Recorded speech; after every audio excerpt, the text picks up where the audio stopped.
Welcome to the 2025 SYC Rhode Island. Presented by Storm Bowling, brought to you by Coolwick, official apparel merchandiser of the Storm Youth Championships, by PBA Junior, the PBA Youth Club for bowlers under the age of 18, and by Kegel, built for bowling. By Turbo 2-in-1 Grips, 3G Footwear, Master Accessories, Ballard's Bowling Academy. By Pinwheel.us, Customer Relationship Management. By TD Transportation, and by Quality Respite and Home Care. The SYC Rhode Island welcomes Cambridge Credit Counseling Corporation, trusted counseling group focused on nonprofit debt relief services. Also for the SYC Rhode Island, the Northeast Megabucks Tournament. The Northeast Megabucks Tournament is back, and smart funds are available for youth. All scoring is provided by Bowl Metrics, official tournament management system of the Storm Youth Championships. This year, all SYC events and tournaments are aligned with charities Ballard versus the Big C and Make-A-Wish Utah. Now, live from East Providence Lanes in Rumford, Rhode Island, it's the 2025 SYC Rhode Island.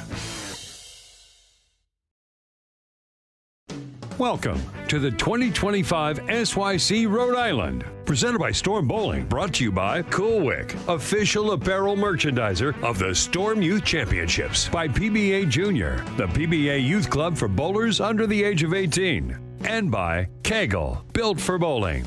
By Turbo 2-in-1 Grips, 3G Footwear, Master Accessories, Ballard's Bowling Academy. By Pinwheel.us, Customer Relationship Management. By TD Transportation, and by Quality Respite and Home Care. The SYC Rhode Island welcomes Cambridge Credit Counseling Corporation, trusted counseling group focused on nonprofit debt relief services. Also for the SYC Rhode Island, the Northeast Megabucks Tournament. The Northeast Megabucks Tournament is back, and smart funds are available for youth. All scoring is provided by Bowl Metrics, official tournament management system of the Storm Youth Championships. This year, all SYC events and tournaments are aligned with charities Ballard versus the Big C and Make-A-Wish Utah.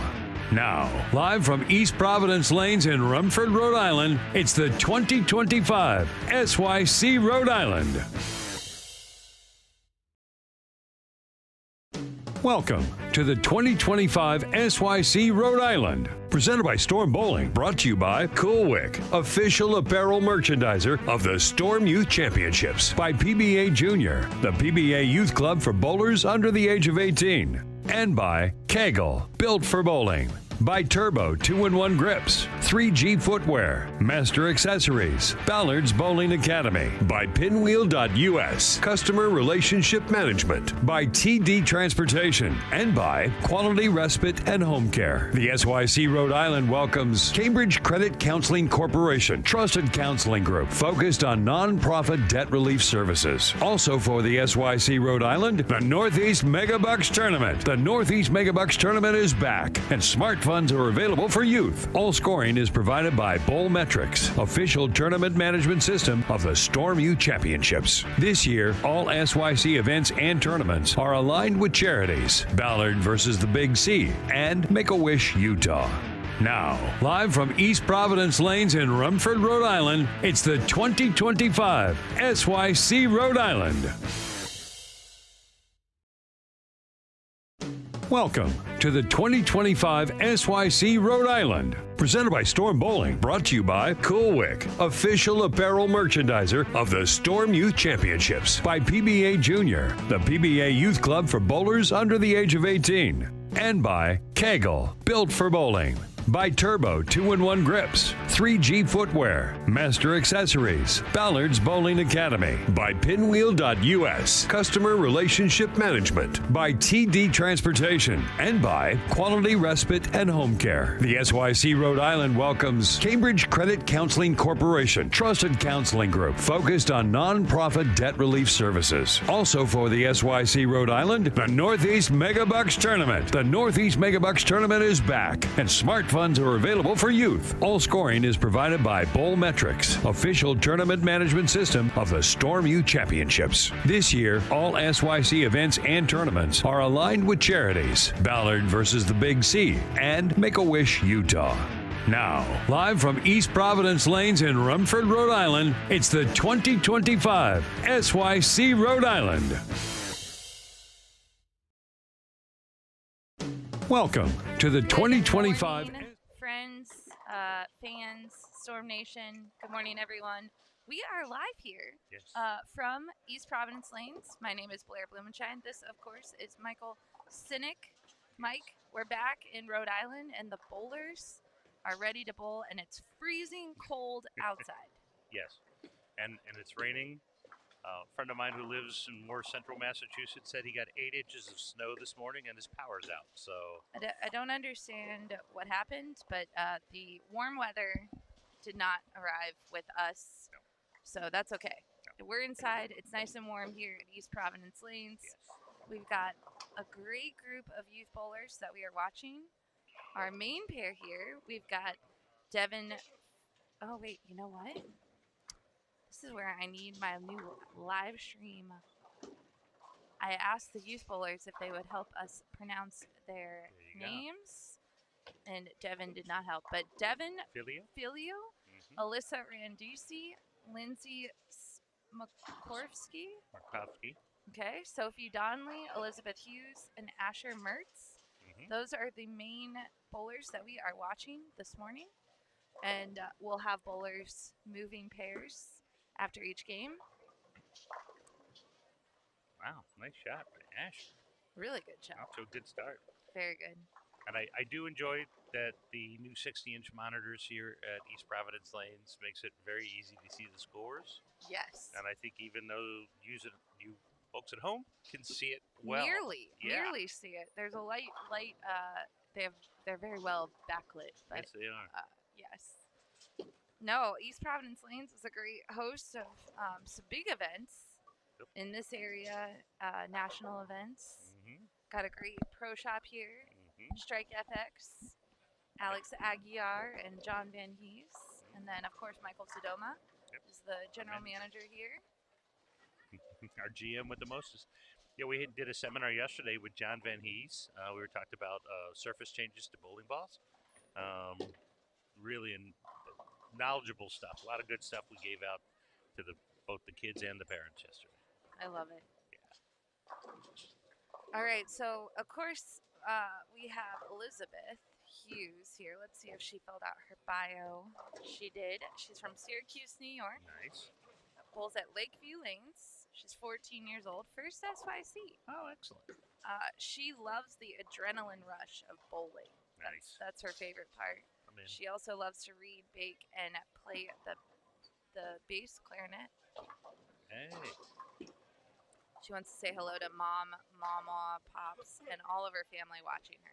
That's cool. Yeah. Yeah, we have over 60 first-time bowlers this weekend, which is amazing. Really good as well. That's kind of cool. Miss Alyssa Randisi is not a first-time SYC bowler, and she is the reigning junior gold champion. She won in 2024 in the U12 division. She now is in the U15 division. She wants to be a lawyer when she grows up. Excellent.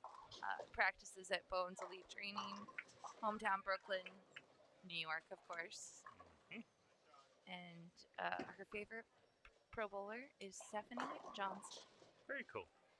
And if you saw the Storm Junior page last night, we had a fun event at Grand Prix in the area, and Alyssa Randisi took advantage of the claw machine. She is the claw. If you need to get anything out of a claw machine, contact Alyssa Randisi. We'll give you her contact information.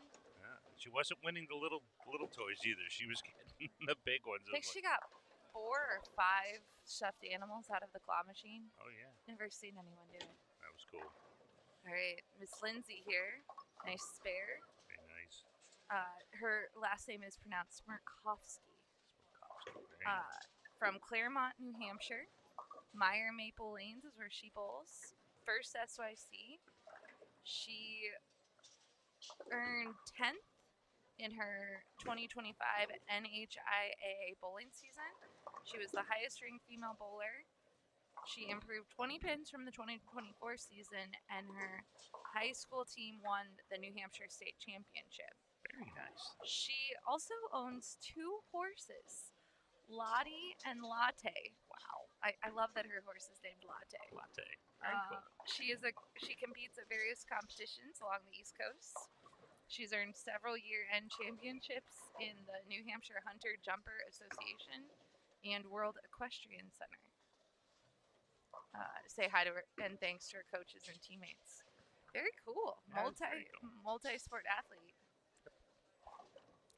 You know, you come up into the Northeast and you see some sports you're not so used to seeing, right? Mm-hmm.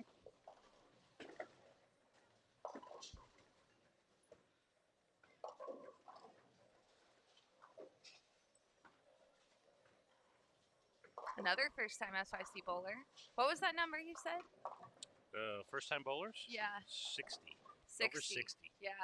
So Sophie here is another first-time SYC bowler. She's from Manchester, Connecticut. Practices at Callahan's. 15 years old. She qualified for Junior Gold this year, and she has bowled multiple 600 series this season. Very cool. She's on track and field. She does shot put, and she's traveled to Peru, England, Spain, Mexico, and multiple countries. She's leaving for England on Sunday night. Excellent. Wants to say hello to Mom, sister, Amy, and all her friends. That's awesome. It's awesome. All right, I think we might not have Asher, I think, is our last young lady.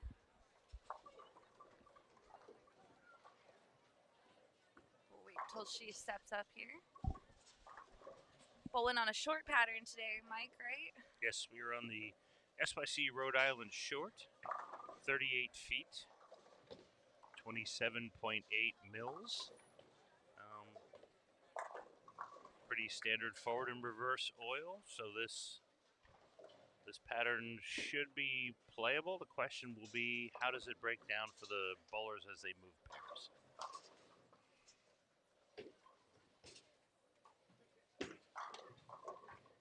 And with the 60 lanes here, the cross is not your standard skip a pair. It's skip 3, skip 4, skip 2. So there's going to be an interesting move. I like that Leanne said it's adventurous this weekend. That's a great word for it. It was a good word for it.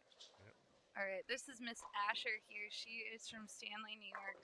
Bowls at Roseland Bowl. 17 years old. This is her second SYC. She qualified for states this year in New York in the high school bowling. The association, I guess, is the right word. Yep. And she loves art. She wants to be an art teacher when she grows up, and she would like to say hello to her grandma. Very cool.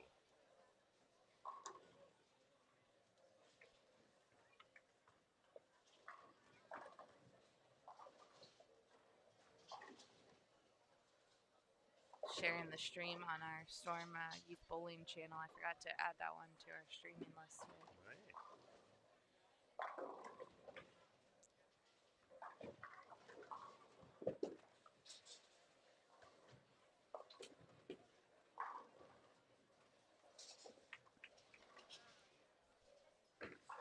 All right. So we have introduced everybody. Welcome if you're watching in the chat. I see Nathan Johnson is up and early. Cool. Thomas, good morning. Thomas says he can't wait for the youth adult April 26th and 27th at Fort Meade. Of course, that is where your home center is. Yes. Lots of youth action in Maryland. Yep, we're trying to make up for the fact that Maryland doesn't have an official high school bowling. We have a couple of unaffiliated teams that are going to go to the national this year. Nice. But we're trying to get it established. So, Mr. Scott Gelda, who runs the Storm Middle Atlantic Youth, and Mr. Eric Anderson have done a really good job, along with the folks at Greenway Bowl, Crofton Bowl, Lord Calvert, and Fort Meade, supporting the high school bowling, so it's cool. I'm just admiring all these beautiful jerseys that are out here. I just saw Ariana's jersey. I love the jersey Asher's wearing. Yes. Of course, Alyssa's is amazing. Elizabeth has one of the Rhode Island jerseys. lighthouses are a big deal out here in the Northeast. 'Tis true, 'tis true. I see our friend Sharonda. Hello, Sharonda. We miss you this weekend again. I did see our friend Popcorn Kai. He'll be making his way. The boys are further down, but with the adventurous skip that we have going, we could see them quicker than you think. Yes, they're gonna be moving from quite a distance. So Yeah, you'll get a nice sample in 5 games of pretty much every division in the field. So it's true.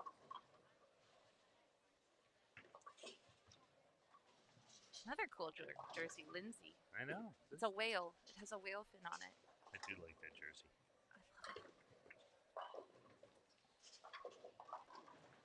So did we cover the short pattern? We briefly talked about it. So it's 38 feet long, which is sort of that gapper between super short and medium pattern. 27.8 mil, so it's got a decent amount of oil. Now, part of the reason that our friends at Kegel who helped design the patterns for us, this center, the lane beds are 24 to 25 years old. And this is a very high lineage center. They host a lot of leagues, a lot of tournaments.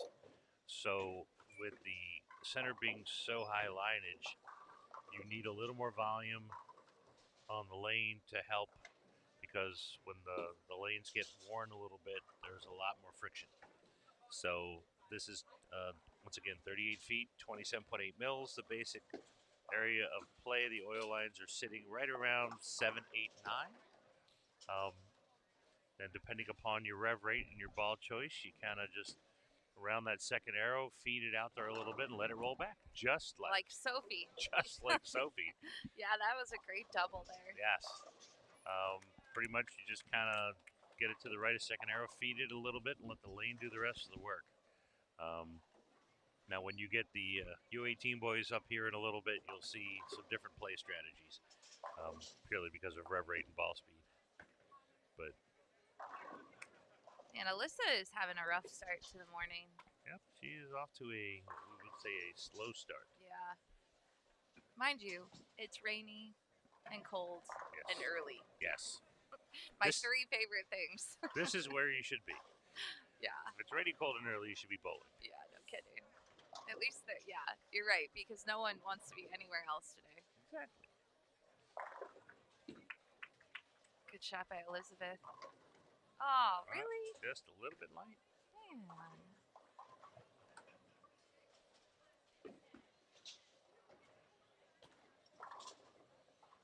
Yes, and when the U18 boys get over here, there's a story about go-kart racing last night. They oh my goodness. pretty much drove go-karts in 40-degree weather and wind for over 2 hours last night. Cold. Oh. Yeah, I realized I officially am not a kid anymore when I watched the kids out go-karting and not worried about the temperature outside. Yeah, they did not have a care in the world. But a lot of the families have taken advantage. Rhode Island is about an hour away from Boston, and a lot of the families flew into Boston so that they could explore all the history that is up in the Northeast. The Murray family did they walked the entire Freedom Trail, which is like 3 miles. Nice. It's a lot of the families are local to New England, but some of the families that are just traveling here for the first time, they want to hit all the bucket list items when they're up here. Make the most of it.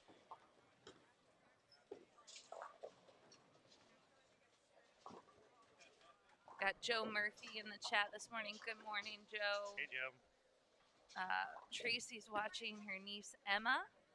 We also got a shout out for Nora. Yeah, you are able to see the 2 lanes, or I'm sorry, two pair to the left and right of our main pair.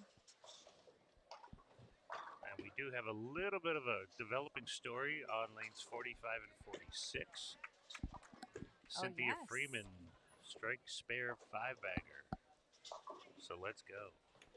If you are watching a bowler, feel free to shout them out in the chat. We love hearing. I'm I'm sure someone will want us to move the camera, and we cannot. We apologize. Nice kick out. But you'll see a lot of bowlers throughout the day. Yeah, the best part about having this adventurous across is that you're going to get a chance to see lots of players. That's the cool part. Man, I just saw Sarah Ward throw the ball. She was to the left. She threw it good. I know. Really balanced the These, foul line. Where's Sarah from? These players are, we say this every year, but they're getting better and better at a younger and younger age. Seriously, yeah. It's really impressive. And they work hard. They work hard on their bowling games. In certain parts of the country where high school bowling is a thing, and the proliferation of the ladies bowling in college has gotten more and more of a spotlight. As a matter of fact, the intercollegiate championships are going on this weekend. Yes. They started yesterday. I believe today are the finals. Just a couple schools left in the competition, so it's the quality of the player is going up and up and up. And we'll say the same thing about the boys, too. The proliferation of boys programs with scholarships, room and board, the quality there is going up as well. Yeah. Then you have someone like Alyssa Randisi who looks like she could just walk on a college team tomorrow. Yes. It's fine.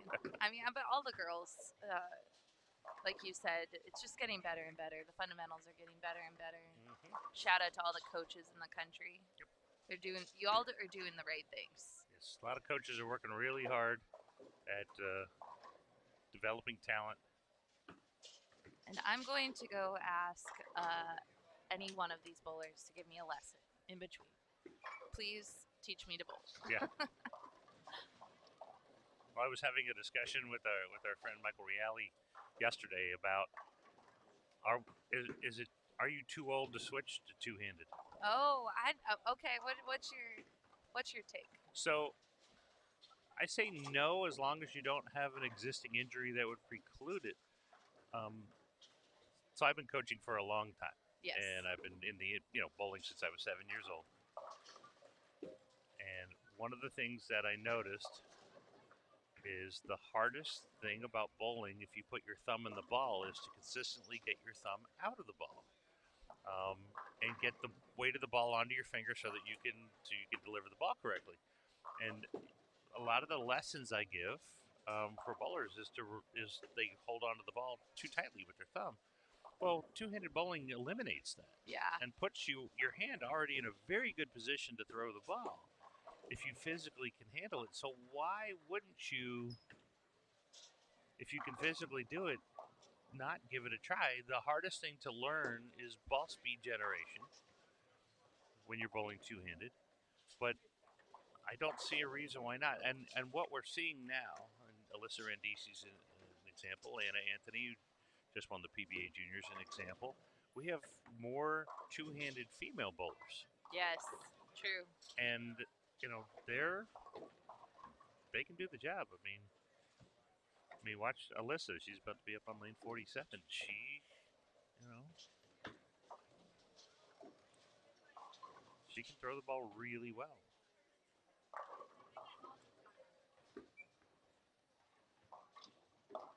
Yeah, she's just struggling with where to play at the moment. It looks like she has some over-under going on. Yeah, she's a little trapped. Looks like her feet are too far left, and she's got the over-under working. Now, I've tried two-handed bowling. I've done it right-handed, not left-handed. I'm left-handed, but I've tried it right-handed, and the technique is there. Yeah, it's doable. And like I said, it eliminates the number one problem that we've always had, which is getting your thumb out of the ball consistently. You don't have to worry about if you had seafood the night before, or you wake up and your thumb's swollen, or you got off an airplane, and So it definitely eliminates one of the major issues with delivering a bowling ball. Good shot by Elizabeth. Nicely done. Yeah. Elizabeth's right in the pocket this whole game. She's getting some rough breaks to start. Yep. So Cynthia Freeman, who you called out earlier, she did just open, but she's still got a great game going. She's from Somers, Connecticut. First SYC. Excellent. And she wants to say hi to Amy and Chris Viali. Cool. Chris, of course, celebrated a birthday yesterday. Yes, he did. And just wants to give a shout out to everyone who supported her over the years. But it's funny because Cynthia here, her mom was introducing or telling Cynthia to go and introduce herself to the girls on her pair before it started. Mm-hmm. And her mom said, "I'm that mom." And Cynthia's like, "Yeah, she is that mom." But then the other girls were like, "I have that mom too." So they all were becoming friends, and they were talking about how it's important to make friends at events like this or Junior Gold. That's the biggest way, and makes you feel a little more comfortable. And it certainly worked for Cynthia. And if you're going to stay in the game of bowling, through college, etc., these are going to be people you're going to see for decades. Yeah, yeah. Gigi said that in her Q&A yesterday, which I thought was really a good. She answered some great questions and talked a lot about some of the things that I think the kids go through. But she said, you like you said, right? You are bowling against them now, but even on the pro tour, you might be bowling against some of these girls because you're always the same age. Yep. So it's important to make friends.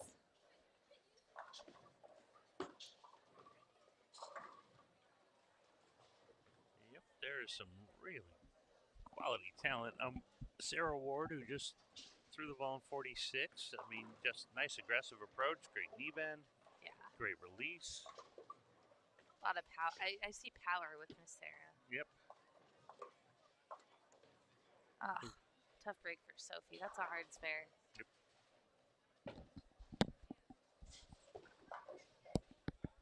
We got a friend from Australia checking in. Good morning, Brock. Very cool. Mike, there's PBA bowling this weekend too. Yes, there is.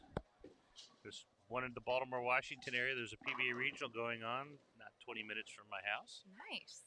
And then just all kinds of good stuff going on. Yeah.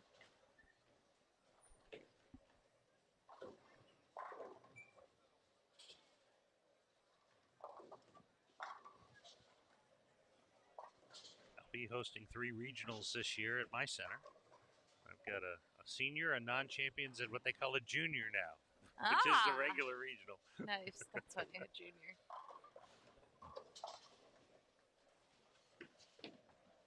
Oh, spare it up, Elizabeth. Oh, so close.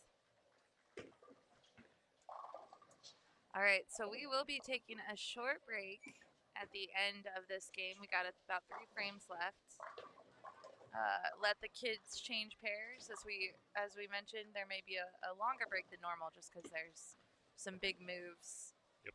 I want to give a shout out to our awesome supporters this weekend. We had a few extra jump in, some local supporters. We have East Providence Lanes, of course. They donated some money to the scholarship fund.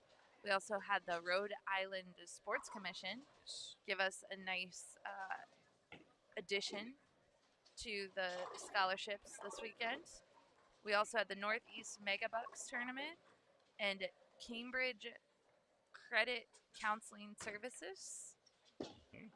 In addition to our year-long supporters, Coolwick, Tegel, PBA Junior, Turbo, 3G, 12-bagger, Ballard's Bowling Academy, Quality Respite Home Care, TD Transportation, and then, of course, Pinwheel.us, which is our official registration software. And then, not to forget, all the scores are on Bowlmetrics, the official scoring system of the SYC.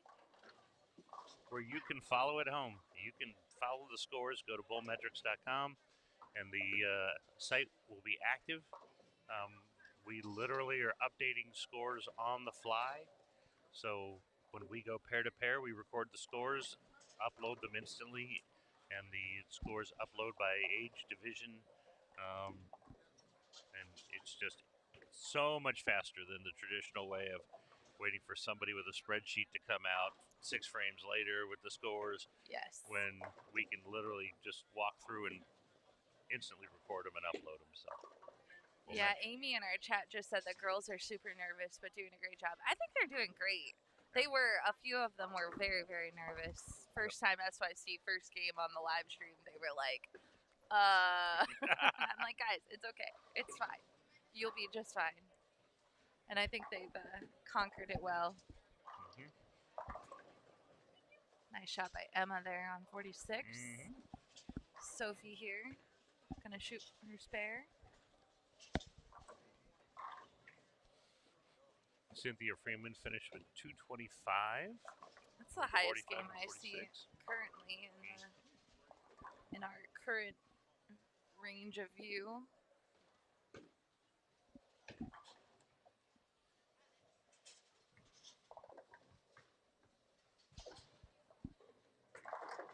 Oh, solid 9 for Sarah Ward. She spares it. She'll have 200 even.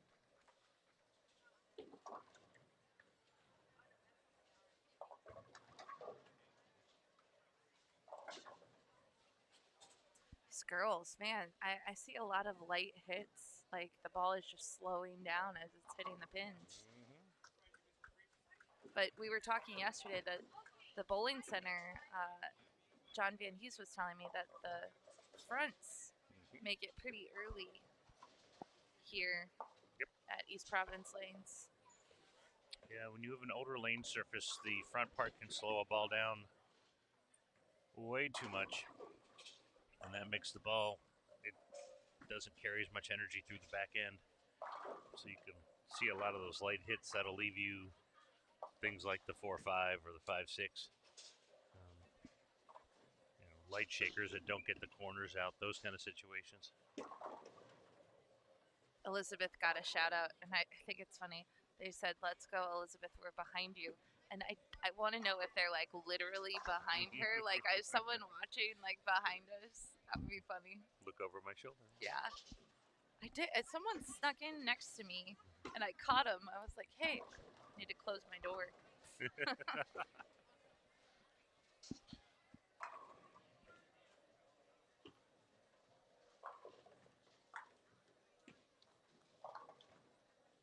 Nice spare by Very Elizabeth. nice spare. Yeah.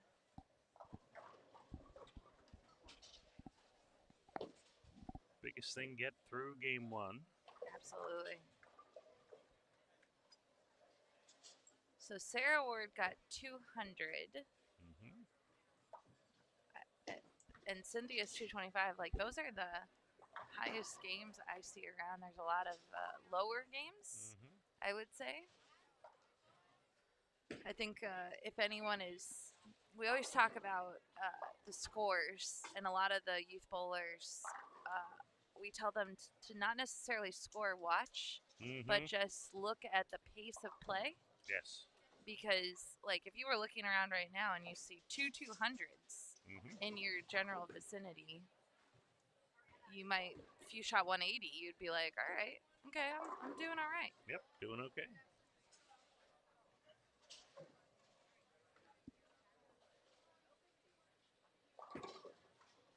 We've got on 49 and 50,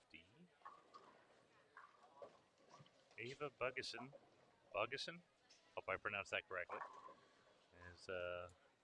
has potential to strike out for 220. There goes her first shot. High flush. Nicely done. She did not help us pronounce it, but she's from Rochester. Okay. First SYC. Excellent. If she's not bowling, you can find her on the ski slopes or volleyball court. Multi-sport athletes. I'm telling you, they all are doing something. Oh, off her hand, that was a great shot by Sophie. It just was really direct and maybe a little right, and she paid the penalty.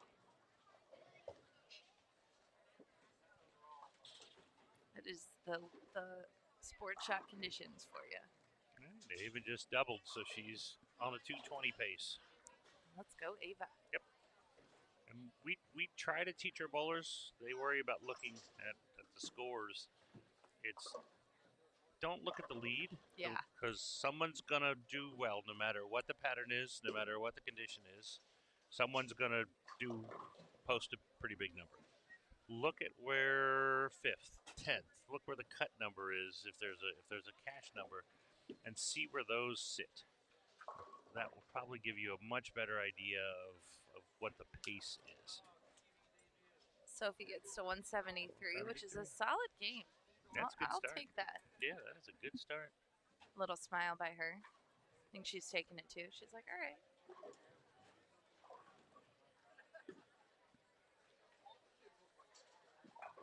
Victoria there struck out for 182. Very nice. Yep. Nice shot, Elizabeth. Now they're getting dialed in a little bit too. That's a good thing. Melissa Randisi is still a little got the over-unders working right now. Yeah. Looks like her angles are just off. Yeah. Like that one looked a little too steep. Yep. She switched from reactive to urethane. The urethane balls kind of hanging a little bit. Her reactive ball, which she played further in, was hooking a little too much. So it's kind of rough. Another good shot by Elizabeth. Yep. She wanted a double, but she'll take a 9.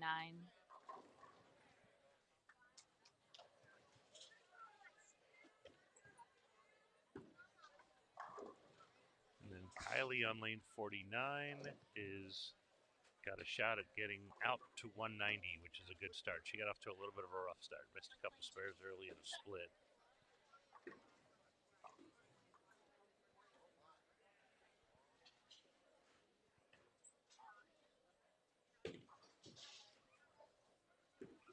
Ball change for Alyssa. Gets it to go. Trip 6. She's in the ball yard.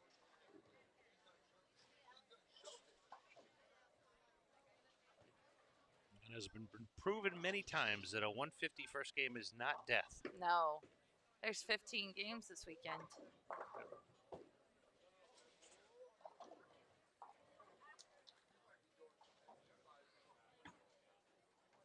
I think someone told me one time too. I shot 150 to start a block, and I was bowling pretty well in the event. Mm-hmm. And someone told me you don't have to get it all back in one game, and that was like very true. And it didn't like parents. So you're saying things to your kids, you don't know what's going to impact them the most, but in that moment of complete like chaos in my head, that one statement was the thing that pulled me out. And I was like, okay, yeah, I can shoot like 210 and then another 220 or whatever. Like just slowly get back. You don't have to shoot 150, 250. Yep. So just a fun little tip. All right, lane 49. Kylie Opatisano has a chance to strike for 194. Oh, solid. Black Cloud. One solid 8. But it's still a great shot. Yep. Good comeback by Kylie. Yep. Rough start and a big finish. That was. Yeah. She throws it really well. All right. We're going to take a really, really short break. Let some of the bowlers move pairs, and we will be right back. Mike, you got to go collect some scores. Time to do the scores. All right. We'll be back.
All right, we are back.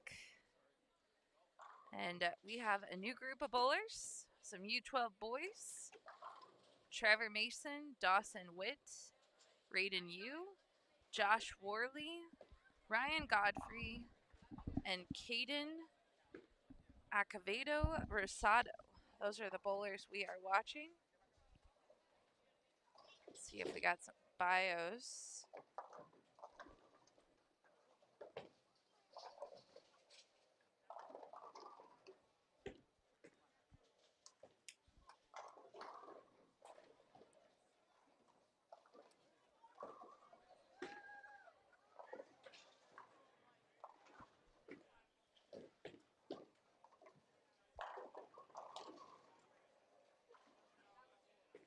Dawson Witt here. He is from Gaithersburg, Maryland.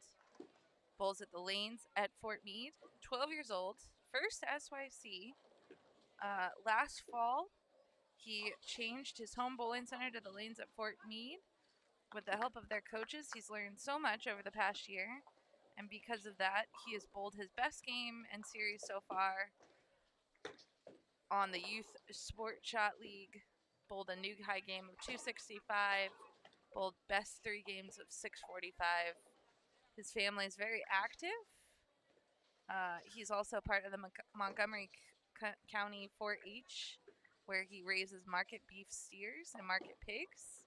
Plays football and basketball, and he wants to say hi to Tanya, Nick, also Aunt Tina, Uncle Jeff, and Cousin Lindsay in New Hampshire. And of course, all bowling family and support team Jackie, Coach Sherry, Coach Doris, and the many others.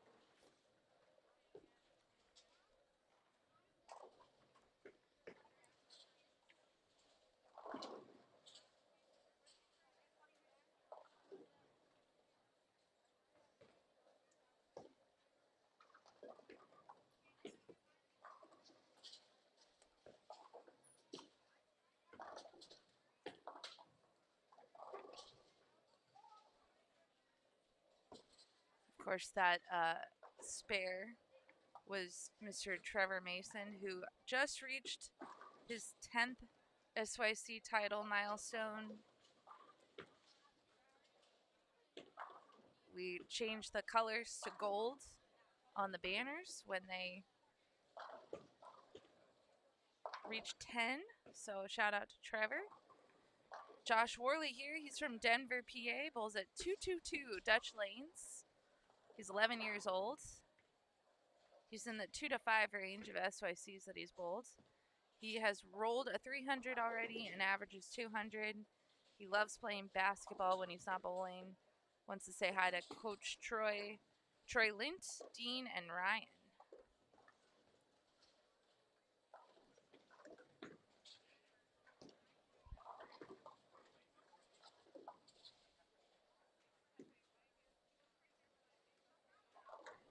Great strike by Ryan Godfrey.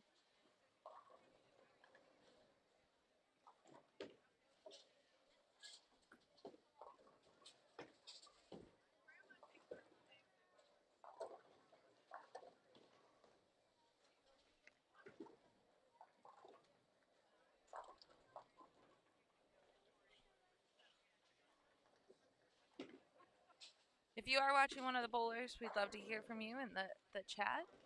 Nice shot by Caden. Caden is wearing a Providence Lanes jersey, so I'm going to say he is local.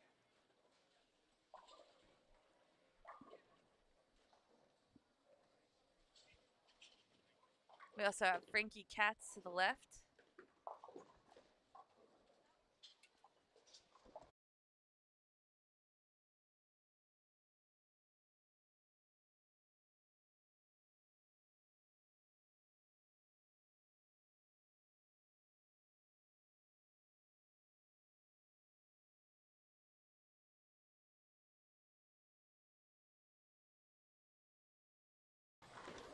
All right, I am joined by Mr. Alex Aguiar.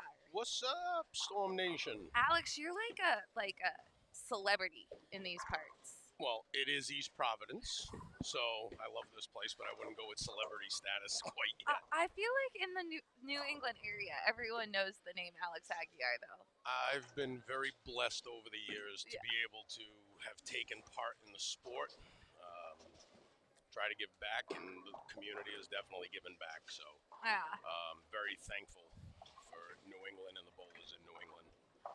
Yeah, so Alex, you and John Van Hees, you have a chain of Conglomerate of pro shops. Is that what you call it? Conglomerate? Yeah, we'll call it a conglomerate. Yeah. How many are you up to now in this area? We were up to 9. We sold one recently. Okay. We got out of one of the stores. But we have 8.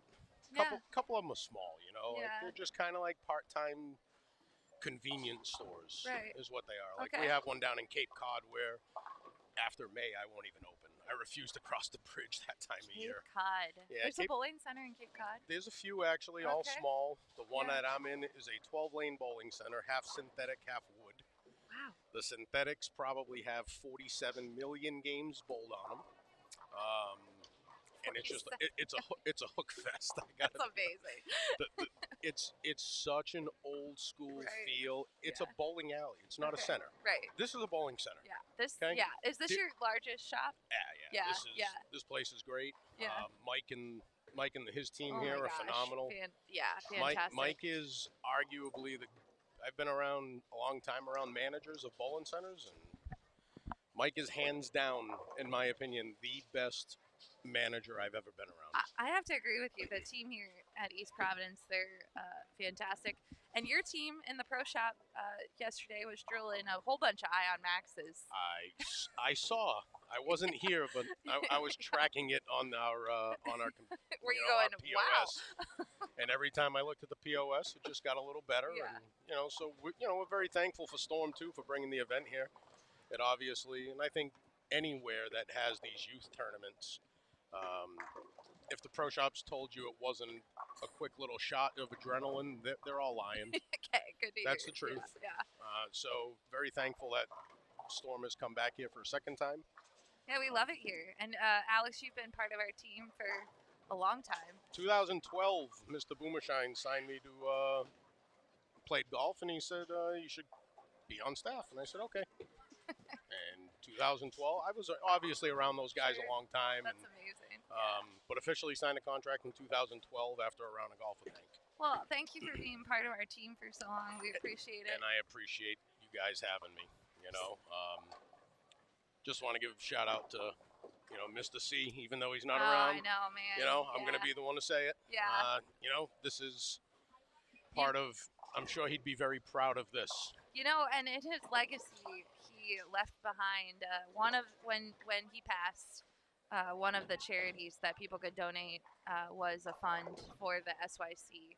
So we still are, his legacy lives on through the kids. It's funny because it's awesome. Look at them all. I know. There's so many of them here. So the last time we were here, it was very soon after he had passed. Correct. And we moved.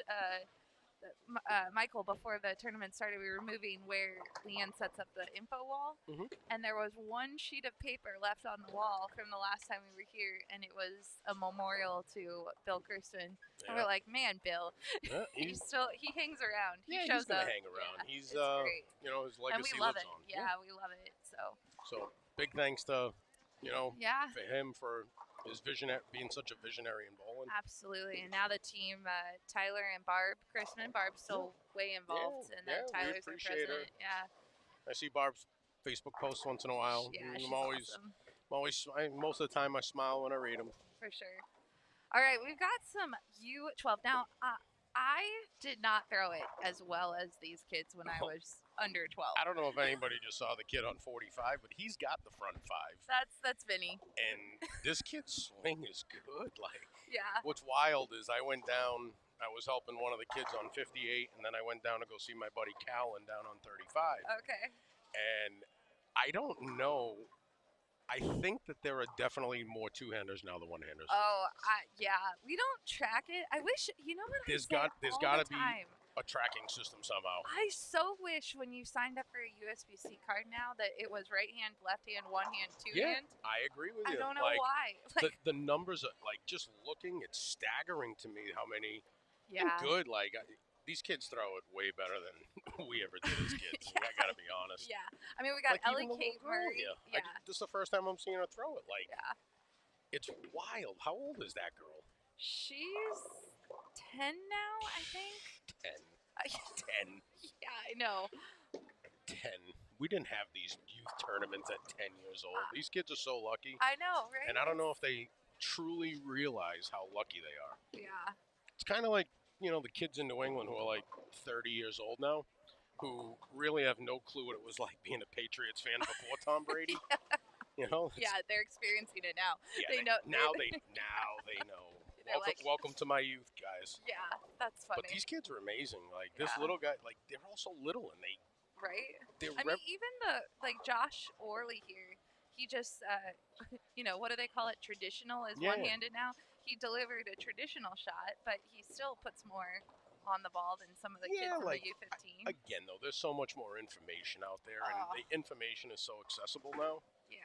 Where when we were kids, we didn't really have accessibility to any information at all. Yeah. You had to rely on the people in your bowling center that may have known how to help you. But the truth is, most of them didn't know how to help you. They were good at teaching you lane courtesy or, the basics. But there was nobody really around in this area. There was really nobody around that was able to help to that level. So the fact that they have this information at their fingertips, you can tell they're obviously using it. Kids come in the shop now and they'll tell you, oh, I saw the Brad and Kyle video, or I saw J.R. Raymond on this, or so those guys have influence. Brad, Kyle, J.R. They all have influence. These kids are watching them. Yeah, we've heard like Darren Tang too. He's another Darren's one that comes another one. up. Yeah. Yeah, and now his brother Mikey and Chris, they do some stuff with their shop, but there's there's so many outlets out there. Well, and to your point, I think the shops too are staying more informed. I mean, you've always been informed, but everyone is staying on top of it so that you can help these kids because all they want to do is keep bowling on sports shops. Unfortunately, some of the dinosaurs are still around, and I hate to use that term, but some of them are around and they don't want to conform to the new style. Yeah. Like if I'll say this to anybody listening, if you go to a pro shop and your pro shop isn't going to check your axis point and know what your tilt is and what your axis rotation is, they don't know that stuff. They're just guessing on how to drill your bowling balls. I want to compliment your guy. I think it was Nate yesterday working. I'm not sure if it was Nate or you had some younger guys. We had Randy here yesterday. Okay. He's taller. John was here for a little while. Okay, so but Nate is a huge asset to us in this pro shop. Yeah. So I walked in and there was a line of kids, right? Because everyone is wanting to drill up the Ion Max, and I heard. I'm pretty sure it was Nate. I heard him say, hey, we're going to go out to the lanes and check your PAP. Yep. Even with a long line. And I was so impressed because it's the right thing to do. It is the right thing to do. So all these kids that come in, and I had a parent this morning, mention, we didn't get to drill our ball yesterday, and, we're considering drilling ours today. I said, well, that's no problem. I said, the only difficult part is we don't know how your child bowls. Right. So if we're going to drill a ball, it becomes just a guess on how to really drill it. Right. And, can we put the holes in it and match every other ball? Absolutely no problem. But in order to be a quality pro shop, and I believe it's not just drilling balls, it's about trying to further the education and trying to get these people to understand that, there are ways to drill balls. For sure. Years ago, I don't know if you must remember them when they used to put those stupid drill cards in the boxes, and you'd go to a pro shop and they'd say, well, pick a layout. And you're well, that doesn't work. I'm so glad those don't exist anymore. Because again, everybody throws it differently. We all have different speeds, rotations, tilts, rev rates. Everything is so much different bowler to bowler, especially with the two-handed. Yeah. I've got kids that or bowlers in general, not just kids. I've got some that have axis points 3 inches up and others that have axis points 3 inches down. So there's no rhyme or reason. Yeah, there is no rhyme or reason. Like the way some of these kids roll the ball now, it almost defies physics on how the balls roll down the lane. For sure. Yeah. So if you go to a pro shop, like I had one kid come in and I'm looking at his pins and I'm like, all right, go throw some balls for me because his balls roll terrible. Right. So he comes in and he throws them and he's literally tracking like 2 inches above the fingers.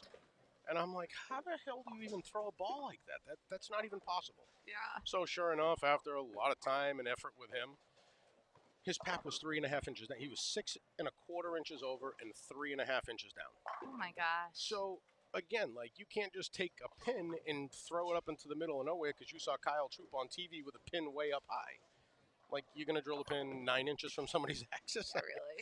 So it really is important for us to, it's kind of going back to what you had mentioned about Nate. It is so important for PSOs to really get an access point for somebody at bare minimum. Yeah, and you bring up two-handed, and they all throw it differently. Like, it's just like traditional. Oh, they can fluctuate so much. The two-handed bowlers fluctuate crazy. Their paps are insanely different.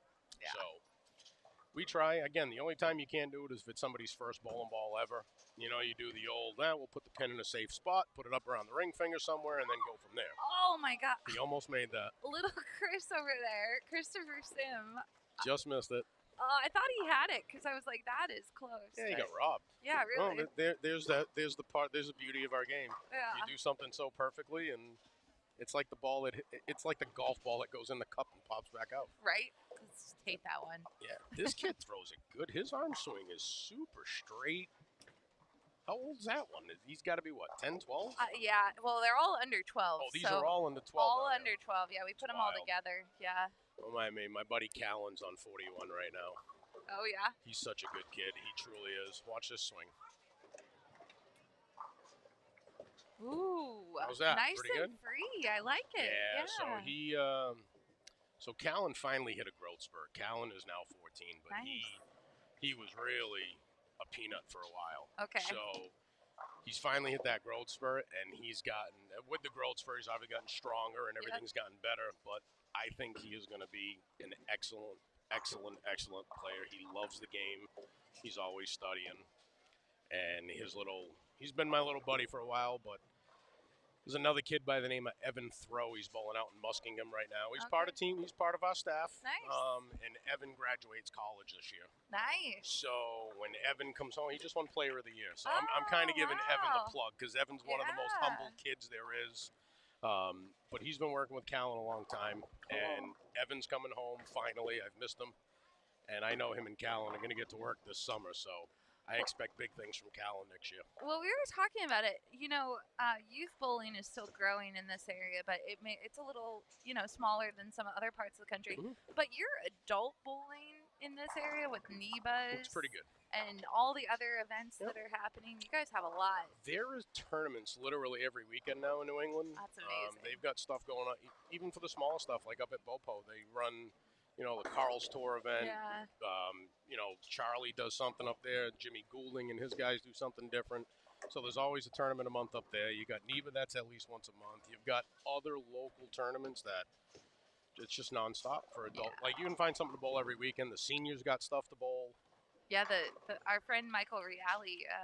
We like Mike. Yeah, Mike's awesome. He's here this weekend. Is he really? Yeah, I didn't know that. I can't wait to see him. He's somewhere in this bowling center Mike's right awesome. now. He spent some time here, and he could be the nicest human being on earth. I agree with that. I don't know. You're up there too. No. Look, speak of the devil. I just seen him through. Yeah. There he is. There he is. I see him. There he is, right there. We were just talking. We're talking about you right now. Yeah, we're talking about you right now, pal. Yeah, so speak of the devil, he spoke that one right into existence, Blair. Oh, see? Well. But great guy. Oh, such a great guy. Yeah, he was here for a while, and he bowled league one year here with us. He's saying he misses all the action you guys got on the weekends, especially the senior action. The senior stuff's good. Ed Roberts, obviously you know who Ed is. Yes. He runs a tournament called Semba. Yeah. And it's 50 and over. They bowl on nothing but misery.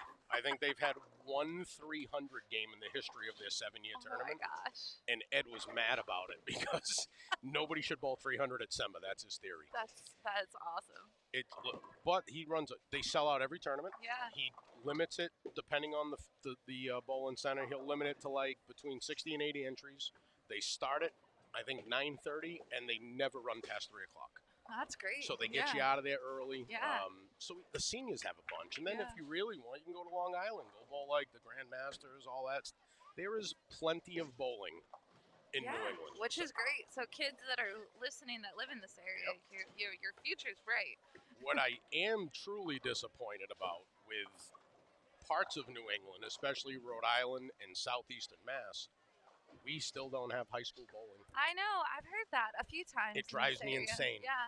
Maryland doesn't have it either. So oh, no kidding. Yeah, there's a few places that are just, they're a little slower to the game, but it's never too late. It's never too late. That's for sure. All right, we're getting close to the end of this game. We only had a couple 200s the first game. The short pattern is proving to be a little tricky. Well, what I find what I think is going to be very difficult for some of these kids is, maybe even for the girls, there is a lot of urethane going down the lane. Right now. I mean, so as I walk down to the lower end of the building where most of the boys were, it's tons of two-handed, tons of urethane, tons of rev rate. Yeah. So, that wasn't so hot. Yeah, he actually does his little backhanded on. I saw it before. I thought he was going to make. I thought he was going to make the walkout that way. He almost did. I love watching these kids bowl. Yeah, they're all. But I will say, making the turn in this house is not going to be easy. Well, and to your point about the urethane, and we saw this even on the pair. The girls started here, and it was, straight out after practice. So not a lot of urethane because girls tend not to use as much urethane. But John Van Hughes was telling me yesterday that has a lot of friction. Oh my God, the fronts here are on fire. Yeah. It's 25 years of bowling. Right. The fronts are on fire in this place. So some of the girls' balls were just slowing down as they hit the pins. That happens here. And the problem is a lot of people mistake the early hook with the lanes being tight. Oh my God, my ball didn't hook. The lane, no. When it hooks in that front 20-foot window, it's torture. Like the launch pads here, if you notice, it's all one level down there. There's no barrier there, so any dirt and sand or whatever over the years that tracks onto the lanes. And after they oil the lanes, if you go down, you can actually get the glare of the light and see the scratches in the front of the lane. Oh, jeez. Yeah, I mean, listen. But that's but it's in the track. Pickup by Ryan there. Yeah, it's all in the track here. Well, if you get inside of the track, it's not so bad. Yeah. But that 7 to 15 in the launch pads is really big. Which on this pattern, you want to really play between 7 and 9. So but I mean, you can't name a bowling center that doesn't have that issue. I mean, all the lane beds are getting older in the U.S. for sure. 25 years ago, they sold the product as it's set it and forget it. Yeah. 25 years ago, they didn't realize the fronts were going to get beat up. Yeah. Now, maybe somebody on the live stream, or you can confirm this, because I don't have the answer to this, but I'm told that you can actually resurface a synthetic lane. Oh, I'm not sure. So, and why I say that is Marty Capullo in Schenectady. Yep. We went and bowled his team tournament there this year, and he had somebody come in and do something to the front of the lane. Wow. I don't know how they do it, what they do, but it was actually Liz Culkin was like, oh yeah, he just redid the front of the lane. I'm like, what do you mean, put new panels in? No, he resurfaced them. I'm like, what? Yeah. So I don't know how it's done, but apparently it can be done. Yeah, we were just having a conversation with one of our friends at Storm about just the change from wood to synthetic. Mm-hmm. But I've never heard that, but because we were talking about Guardian, because I grew up on Guardian. Of course you did. Yeah, and everyone is a lot of us did. Yeah, but I never learned how to hook the ball because you really don't need to learn to hook the ball on Guardian. No, the overlays. And, oof.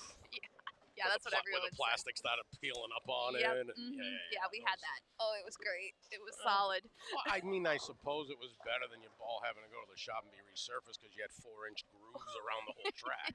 Good point. Yeah. See, these kids don't even know about that. No, they don't. You definitely resurfaced the ball at some point, I'm sure, right? It's really fun now that we've opened the museum at Storm. I can't wait to go see that. You do need to come see it, but there's a old school scoring machine, not scoring machine, but how they used to keep score by hand. Was it on? Are you talking the hard plastic like they had for Brunswick, or the paper like AMF?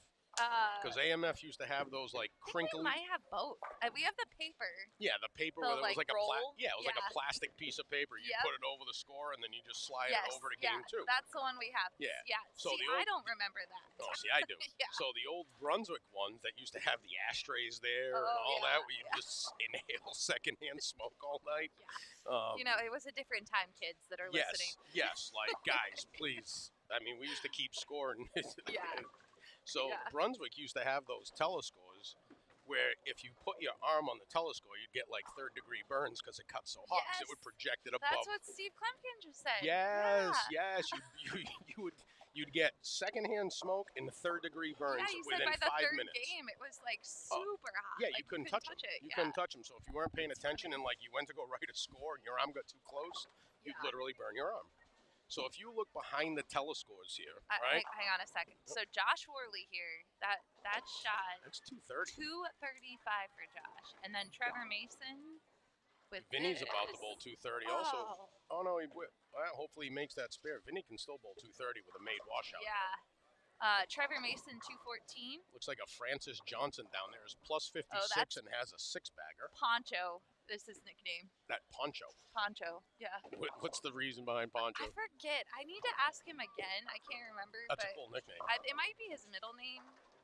Great shot by Ryan. Parents were fans of Chips. Maybe. You I don't know. watched Chips as a kid? Oh yeah. Come on. So, I saw the reruns. How old are you? You're younger than me. Yeah, but I watched a lot of TV. Don't say your age. Land. What year were you born? I'm 34. Oh yeah, I'm 34. I got a dozen years on you. So I watched Chips. I didn't have to watch it on TV Land. That was okay. Well, I watched it on TV Land and Nick at Night. Those are some good stuff. Okay, so yeah, but the kids know nothing about this keep score by hand. Oh no, God no. Don't know how to keep score. All right, so I'm gonna tell a quick story again. Okay. So it was probably 2010-ish. And my nephew was bowling, and he made it to junior gold, and he wanted me to go. So whatever, I go. Yeah. It was in Indianapolis, and at the time, Robert Smith was living in Ohio. Oh, yeah. Yeah, Bobby was living in Ohio, in Patascala. Yeah. With near Jimmy Johnson. So, so I said to Rob, I said, why don't you come to Indianapolis? We'll go play some golf, and then you can do me a favor and talk to the kids for me. Because they all knew Bobby. Bobby, great player. Oh, yeah. So Bobby comes, and I don't know, it's probably 8:30 in the morning, and Rob might be a morning person now, but he wasn't one then. So we get into this little conference room in the hotel they let us use. And I said, Bobby, just give him like a pep talk, whatever. So he comes in and he proceeds to say, how many of you kids know how to keep score? What was the first thing he says? And kids look around, and there's one kid who puts his hand up. He said, well, the first thing I'm going to tell you is guys need to learn how to keep score before you play a game. That's a good one. It's something that stuck with me because I can guarantee you that if you ask, I would say that 70% of this field would not be able to keep score. I'm with you. Yeah, it's a high number, and it's alarming. It's alarming to me because again, as you develop into a better player, a tournament player, you have to know what situations you're in. Yeah. There are certain situations where you're worried about hitting the one in front, and there's other situations where you're trying to bowl 240. Yeah, right. So to not know how to keep score of the game, to me, is a major league problem that I hope one day gets addressed, because I think that if you don't know how to score a game, it's hard to even watch it, never mind play it. I don't watch cricket because I don't know how to keep score. I've tried to, and I can't figure it out, so I stopped watching. Yeah, there was another sport I was watching recently that I just don't understand the scoring of. Oh, pickleball. I have no idea. Yeah, like... Pickleball's not for the fat guys. That's not a game I've taken up quite yet. Pickleball, there's all kinds of rules and stuff, and I play tennis, so I understand. So tennis it's not is the same? hard scoring. It's similar. The scoring in tennis isn't really that hard. I mean, once you learn deuce and the advantage, Yeah, exactly. But when you start playing. All right, explain to me then, since you're a tennis girl, I'm going to get off subject here. It's fine. Why is everything done 15, 30, 40? Why isn't it 15 love, 30 love, 45 love? There is a reason. I don't remember. I don't know what the reason Googled is. It why isn't it just 1, 2, 3? Why is it 15, 30, 40? Look at you, computer whiz. She's going to figure it out. It's the clock face. That's what it was. It uses the clock face. So 15, Interesting. 30, 40. Interesting. But then the 45. Yeah, why isn't it 45? Like, if you're using the clock face, it should be So 45. Here it says it. The 40 instead of a 45 is a simplified version of the clock face marking, and the love for zero is believed to be derived from the French word egg, which resembles a zero. Yeah. All right. I mean, there's a reason for everything. See, there's stupid rules and everything. Yeah, there's stupid exactly. reasons for everything. Yeah. And there's stupid reasons why it's, after 3 strikes, it's 30. And, yeah. Whoever came up with the scoring system is, whoever came up with golf scoring system is I got crazy nothing. too. I know. It's me either. Yeah. All right, But Alex. you have to keep score. Like, kids, if you don't do anything else today, take 30 minutes to teach yourself how to keep score. It's very important for you guys. Well, it's so important because, like you said, at some point you need 240. But if you're a junior gold and you're bowling on TV and you need really a mark to win, right? You need to know, hey, I just need 7 to win. All right. Yeah.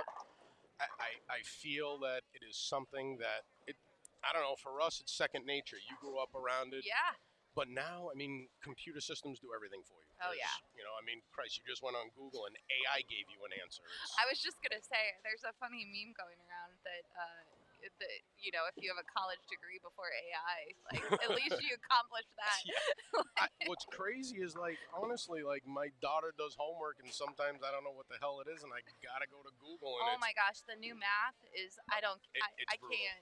It's literally amazing to me, the stupidity that they are teaching as far as mathematics goes. I can't, I was helping, this is years ago, but Leanne and Gary's son Barrett, I was watching him one night and he needed help with his math. And listen, math and I are friends but not besties. I was a better English person, and then he had this Common Core math going on. I'm I'm Googling. I'm on the side Googling it. I'm I have no idea how to do this. So my daughter once and they're was like, it's supposed to be easy. No. Oh no, it makes it way harder, and it's way more steps to get to the same answer. Yeah.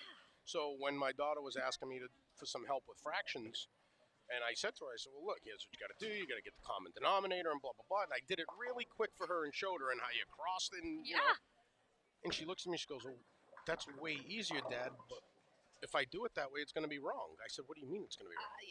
So I went on YouTube and I typed in how to do this. And I'm watching the steps and I'm like, oh, my God. What are we doing here? I don't know. I'm scared. I'll tell you, no matter what, at the end of the day, math is still math. It is. 1 + 1 is always going to be 2. And bowling scoring doesn't change. Correct. If it does, we've got issues. Please, for the love of God. Well, weren't they trying to do that in overseas? They were trying to change the system overseas. 10, the strike was always 10. It was always 10, regardless. Yeah. And something with this. And if you think about it, it makes sense. It makes sense because, all right, so you and I can both have 1 spare in a game. Yeah. And 11 strikes. Isn't that a tie? We knocked down the same amount of pins. You got a point.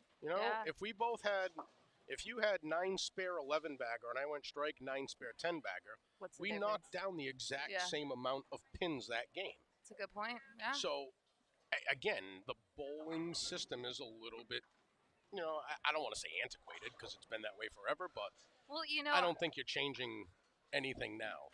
But I remember them talking about it. Duckpin for the first time. Have you ever? Well, you have candlepin up here. I love Duckpin. Duckpin's fun. Candlepin sucks. I've never candlepin. Is there way... candlepin around here? Oh yeah. There's candlepin. I need to find a candlepin. I've never done it. I just want to do it once. The thing with candlepin, there is nothing worse than throwing a shot and you're like, oh, that's good, and you get 2. You hit the head pin and you get 2. Hey, you could do that in Duckpin too. No. Yes, I've never seen 2. I've never seen a flying eagle in duck. Never seen that. I don't know. Candles. We did it. Where'd you go for ducks? Well, it's one of those. Now they do the short lane. So you're in Rhode Island, okay? I'm sure tonight after dinner, look up a place called Dudek's. What is it? Dudek. Dudek. They have duckpin there. It's not the short lane. It's like old school, real duckpin. All right, we're going. In Rhode Island, there's a few places. I want to say in Cranston, there's a candlepin place. Well, I want to look up a candlepin too, but the duckpin, they don't. You have 3 shots, but the spare only counts if you get it on the second. Correct. If not, then it's just 10. Yeah, exactly. If not, it's 10. Yeah, which and that took a minute. candles, you shoot the deadwood. In ducks, you don't. You shoot the deadwood in candles? Absolutely. You do not reset the deadwood. What? Oh, yeah. Candle pins are wherever the deadwood is. God. I need to go see. You just can't use the deadwood in the gutter. Like, if you throw a ball and there's deadwood in the gutter and you hit the gutter and the ball bounces out, it doesn't count. No bueno. Okay. But if you got 4 pins laying in front of your head pin, you're not sweeping that. You're shooting at it. If anyone that's listening is Mike or Deb Sinek or Leanne, listen, we're going Duckpin and candlepin this weekend. We're going to find them. I will get you. Here's my promise to you. Okay. I will get you the Duckpin. The Duckpin, I think. Dudex is awesome. Like, right, I think that's try that. That's a cool, like, small center, in the middle of a neighborhood type thing. You're going to think you're in the wrong area. But while you're doing that, I'm going to go here. We might do that tomorrow night. Cranston, let's do this for you. All right, I'm going to introduce the bowlers while you're looking this up. So we got Isaiah Derflinger, Chris Wagner, Parker Simone, Jake Erb, Kieran. Oh, this is our... Yeah, these kids got to be 14 to 16. So Kieran Hockney, is from England. We have bowlers from England. Oh, well, I heard them playing the English national anthem. Yep, and then we have Ridgely Potter Jr. Let's see if we got some bios to... Well, this is very misleading, because this place is not a 10-pin place. How's that? They show you a picture of a 10-pin bowling center, and it's not that. It's not, yeah. Ew, that's funny. Oh, it's funny. They're duck pins there, so... I'm going to find you the candlepin joint. All right, we're going candlepin, folks. Oh, somebody's obviously watching. Oh, yeah, they said Legion Derek Levin, Legion Bowl in Cranston. There you go, yeah. Okay. That's Derek. Where is the candlepin? Yeah. Hook us up, guys. Derek, answer on the live stream. Yeah. But, I mean, some of the families might be listening, too, and go, oh, I want to try. Because it's fun for kids. Hold on. Let me preface this real quick. Go ahead. Any parents listening that might have their kids bowling today, do not bring them candlepin bowling tonight and have them come back and throw a bowling ball tomorrow. Wait till tomorrow night. What I want to see is the kids that bowl with 2 hands go do it. Do they naturally just pick it up with 2 hands? What do they do? Man. You got to bring a 2-hander. Is candlepin small ball too? Yes. Okay, yeah. So I don't know the exact numbers, but candlepin, I want to say the ball is a touch wider. Okay. The circumference is just a touch bigger on that ball than ducks. Ducks are a tiny. little small. Yeah. So there's a place also. I don't know if it's still open. It's in Pawtucket, Rhode Island. Okay. And it was like in this bar, and it's like a really. I'll get it from Mike. Mike will know the name, and it's like literally from the 1900s. And the lanes look like they're from the 1900s. Oh my gosh, I love it. I love that. Derek, nothing in Rhode Island for candle. Damn, Derek. I gotta find out. Brockton, Massachusetts definitely has candlepin. Okay. Did you guys fly out of Boston? Yeah, we did. Yeah. Brockton is 30 minutes from Logan. Maybe we'll find it. We'll find a way to do like a game. You have to go bowl candles. Candles are just annoying enough. That's the one. Yeah, I haven't done it. I've done duck, but I've never done candle. I don't know if Leanne's done duckpin. I'm not sure if she's done. Yeah, but we'll have to do it. We made the mistake once in Brockton of bowling a Saturday night squad. Yeah, of don't NEPA, do it. And then we said, let's go bowl candles, and we went and bowled candles. The next day I came back and bowled. My timing was a disaster for about 20 to 30 minutes. It does mess you up. It really does. Well, you're used to swinging a 15-pound object compared to I don't know, what are those things, 3 pounds? Maybe, yeah. Another fun fact is you're only supposed to take 3 steps in little balls.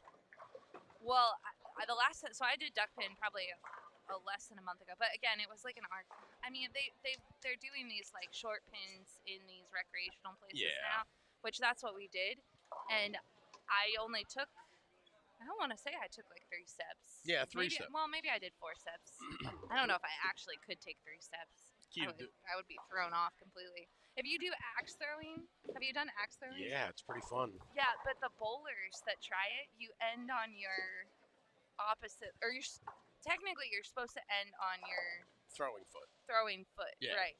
And bowlers that do it, they always do it wrong the first one because you're so used to it.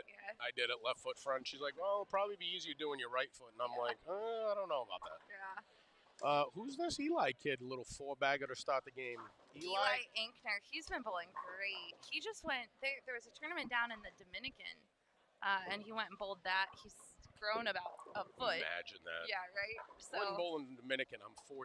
It's, again, the opportunities they have. It's insane, right? Yeah, we didn't, like, this stuff didn't exist for us here. Well, here's Jake Erb. He's from East Rochester, and he bowled a 300 when he was 13.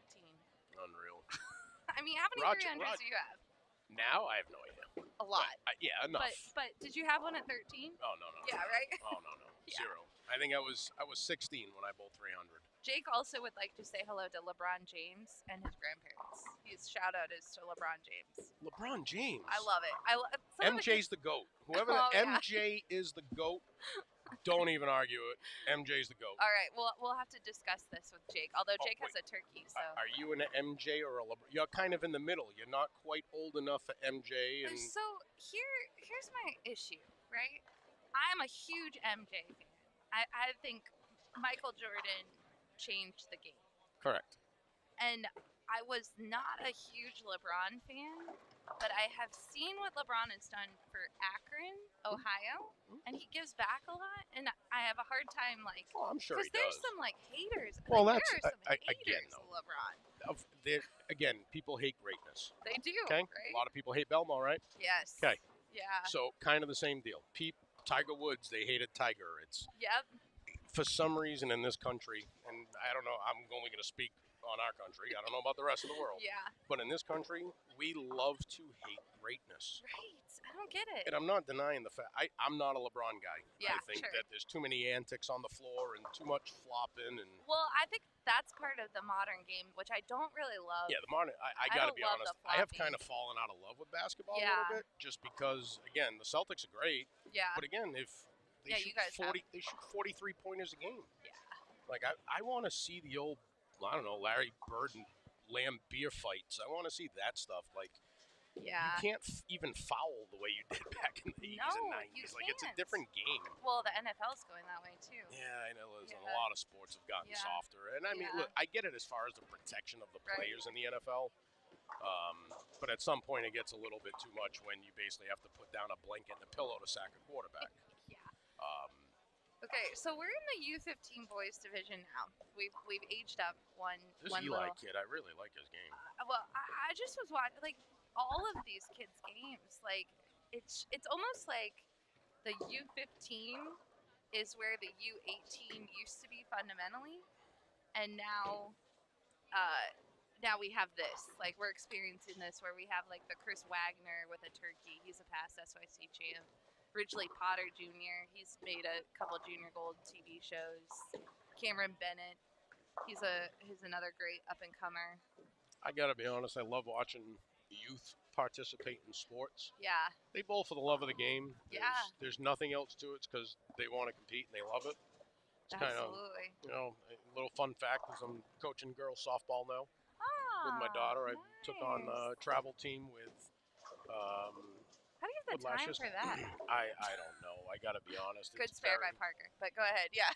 It comes to the point where bowling, unfortunately for me, has to take a back seat. Like, yeah, because that's a lot of summer commitment. The majority of the summer, I mean, I get into the shop, I work, and some days I got to sneak out a little early. It is what it is. Softball's great, though. Not getting the time back with my kids. My oldest one just turned 18 2 days ago. No way. Yes, she's 18 now, and I feel old. I'm only 45, but I feel old. Yeah, you're like Ernest. You guys have you had kids young, so I got 18, and my little one's 12, and you know, you just don't get that time back. So you don't. You know, the hour of work, the extra hour or two that I might need to sneak out. I'm not overly concerned about it. It is what it is, and my kids are more important. We hear parents talk about that on SYC weekends, like when they're it's such a commitment when they're young. This is a huge commitment for parents. Like, I mean, traveling, and some are working at the hotel on Fridays or they're managing the time. But at the end of when these kids are 17, 18, getting ready to age out, getting ready to go to college, we have parents tell us all the time that they wouldn't have traded any part of it. Like looking back, it's so worth it, and they've seen parts of the country with their kids. Like we had Trevor Mason, who was just bowling here, his family told me they drove from Texas to Rhode Island. Wow, yeah, that's a long drive. Yeah, and so when they were driving through New York, they saw the Statue of Liberty that's cool. off the bridge, which was cool for them. You know, when you're a kid, you'll remember that. Yeah, you were driving with your mom and. Parents give up a lot for their kids to come to an event like this. Yeah. No kidding. You know, it's not like it's just local kids driving a half an hour to get here. You know, kids from England. I mean, what did it cost to get here from England? Yeah. You know, you're flying at least a mother and a child, or a dad and a child. Yeah, there's a whole family. So you bring a whole family. It's a family of 4. This has got to be a $5,000, $6,000, $7,000 investment for them. Easily, yeah. You know, it's. I mean, we have a family here from California this weekend. That's you're not getting here for under $500 from California. No, yeah. So you got a family of 4. It's $2,000 to get here. Hotel rooms are $200 a piece. You got to rent a car. You got the time, the food. It's a $5,000 a week for a family of 4. Yeah. You know, so these kids, I'm sure that down the road they are going to super appreciate and remember these times, because it's. I wish we had tournaments like this as a kid. No kidding. Nice shot. Really? 10. Yeah. So Jake here's on the front 4. You notice how most of the kids now are starting to cheat in, and how much more their balls are slowing down now. It's only game 2.5. Yeah. And their balls are real. Even that urethane, just dead. Yeah. Because now, and you know what happens if he starts if he goes right off of that week 10, his ball's going to hook 3 feet sooner. 100%. Then if he moves in off of that spot, he's going to 2-8-10. And then he'll look and be like, what happened? Yeah, so the biggest thing that a lot of these, again, in these things, I'm assuming, since this is only the second one I've seen, you're trying to control the pocket more than anything. For sure, yeah. You know, because 230 is a great game and 190 is still a good game. Well, and it's consistency, right? Because you're going to bowl on 3 different patterns throughout the weekend, 15 games. Oh, yeah.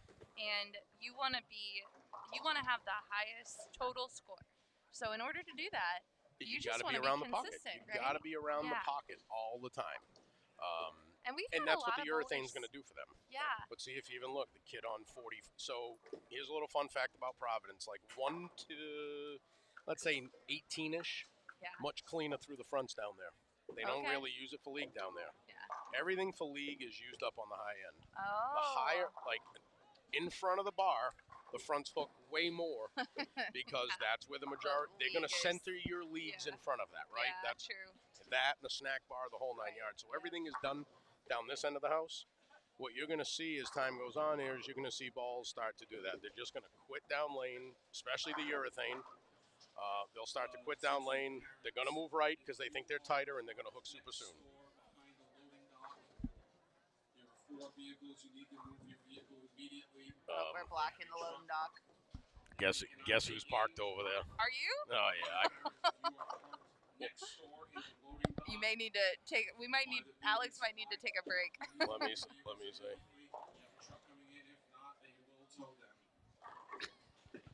Let me text Mike. Is that my truck?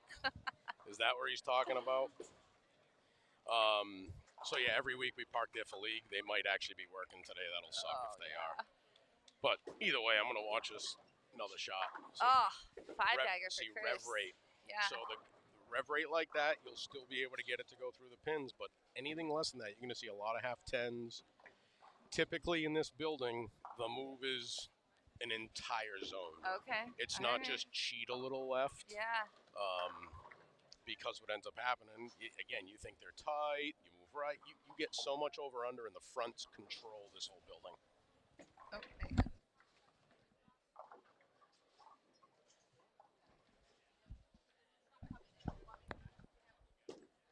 All right. Well, Alex is Blair, I got to come back and visit you in a little while. All right, I got to move my truck before I'm towed. We'll see you in a while, Alex. I'll see you in a bit. All right. Never a dull moment here. That's what I see.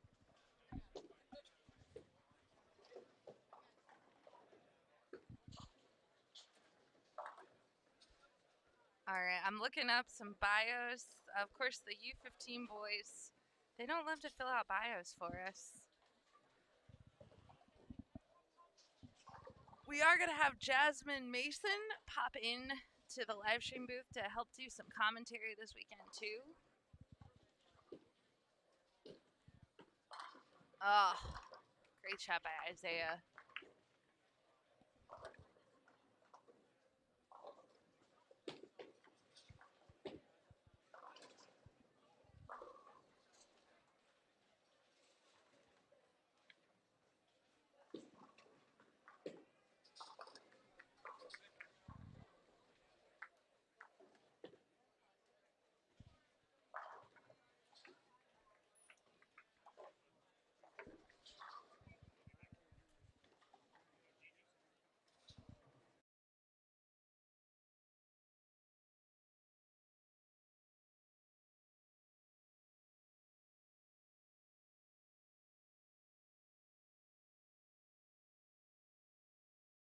All right, we got Mr. Chris Wagner here stepping up. He is from the Florida area.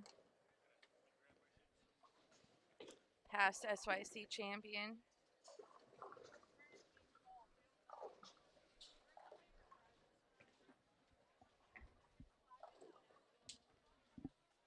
Oh, you're good.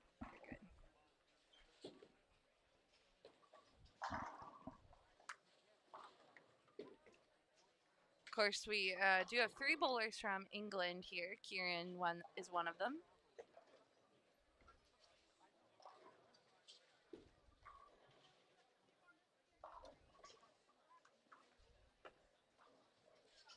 Experiencing the front part of the lane, as we've been talking about.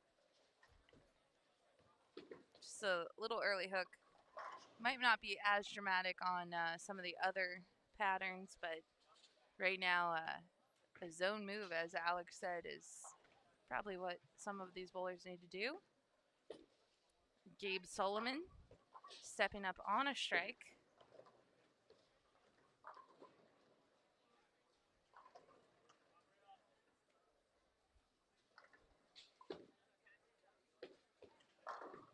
Gabe's from the New Jersey area. First SYC was in Vegas. This is his second SYC.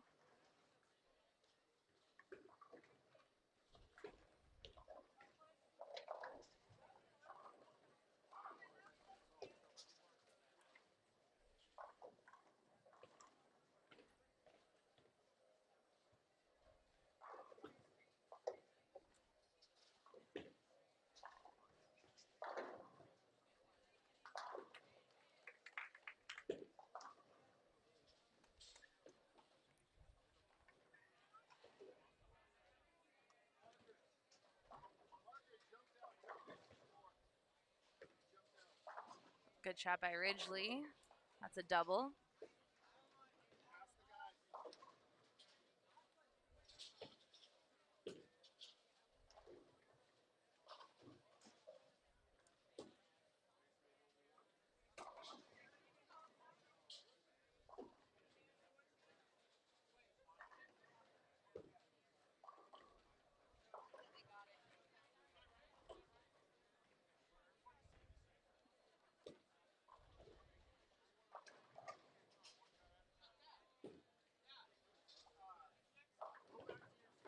Oh, tough break for Jake.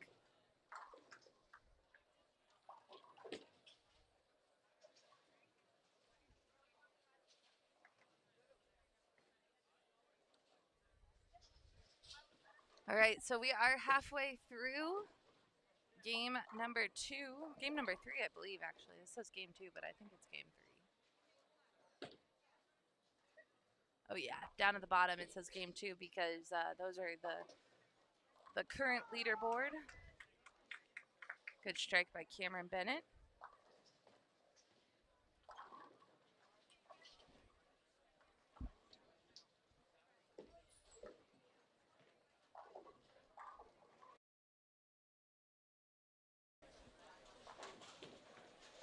Little right for Isaiah, but great shot. Speed gets it through the front part of the lane that we were talking about. Speed and rev rate, that's crucial right now on this short pattern.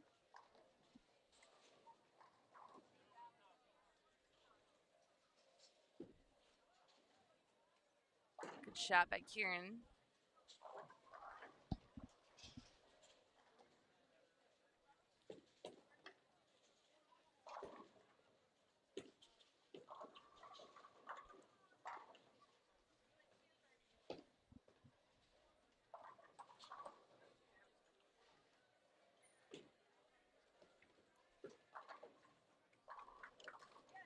Front 7 for Christopher.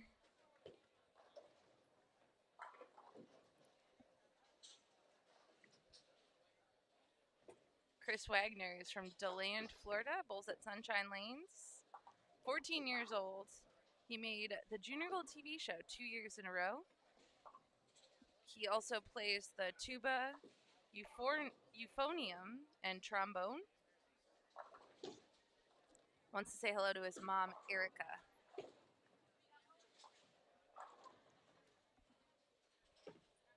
Got some fans in the chat cheering on Parker.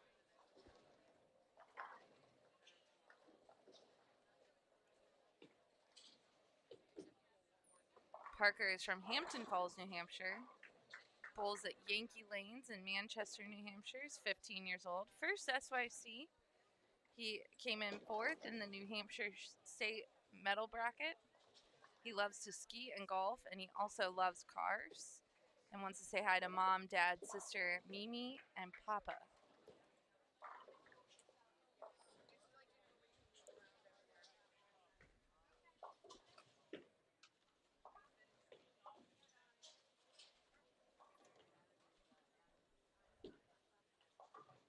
Another great shot by Isaiah.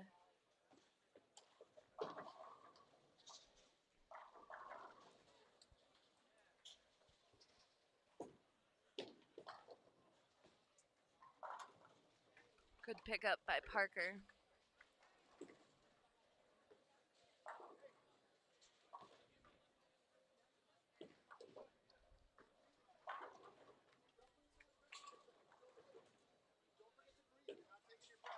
Eli Inkner here. It's on a turkey going into the 10th.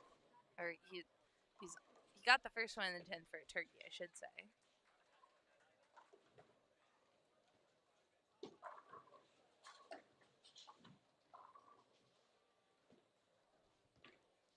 See if you can get this second one. He's all the way to the left of your screen. Gets it. That puts him at 244. Can get to 254 with another one.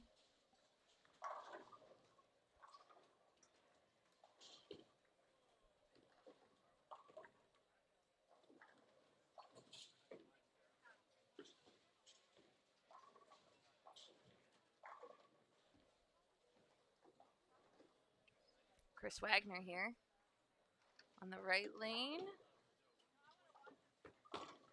Get it. His string ends at 7.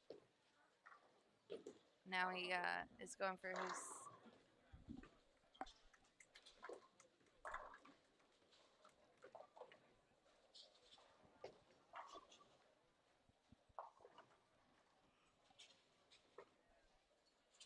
Eli finishes with 253 that game.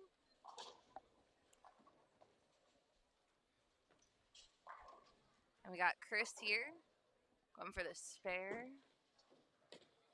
Very nice. Let's look up some scores. Of course, everyone that's watching, you can see our current leaders on Bowl Metrics. I'll drop the link in the chat for you guys.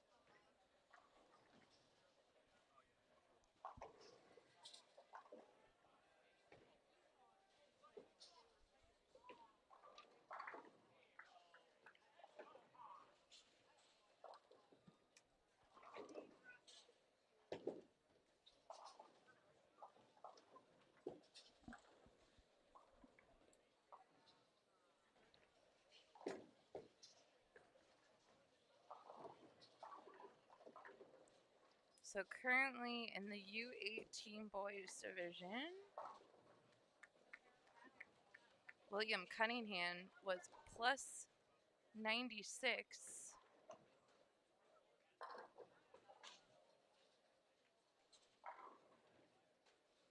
$238, $258. Josh Hickman, $258, $220 plus 79. And Nicholas Cologne, plus 76. Those are the top 3 right now. U15 boys. Poncho, plus 94.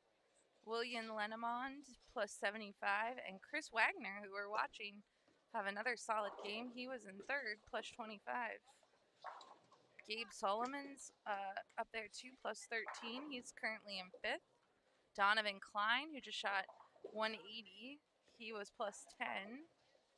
So scores are pretty solid in the U15, U18 boys. Over on the girls' side, let's see what the girls are pulling. Plus 30, Eliana Okino. Plus 32, Malia Briggs. And Trishna Desi Those are the top 3 right now, and U15 girls. Anna Anthony plus 22, Cynthia Freeman minus 7, and Sarah Ward minus 8. All right, we're going to take a short break at the end of this game. Let the youth bowlers change pairs. Kiernan's on a double. He's stepping up. Isaiah solidly spares his 7-pin.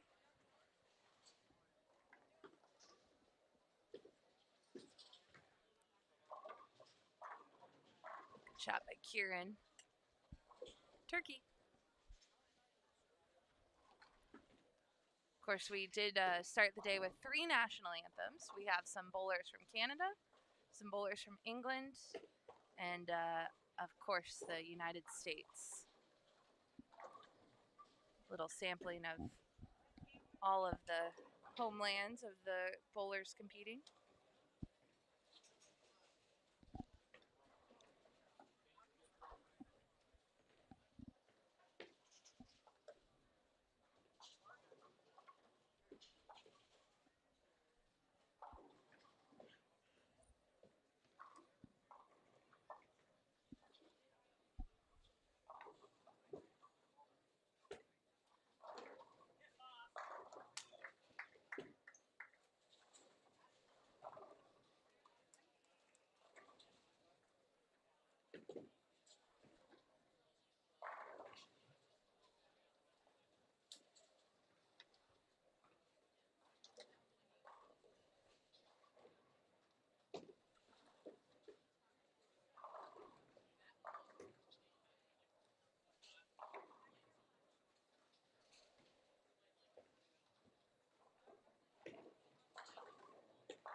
Isaiah taking a little extra time. Great shot. It's the first one in the 10th.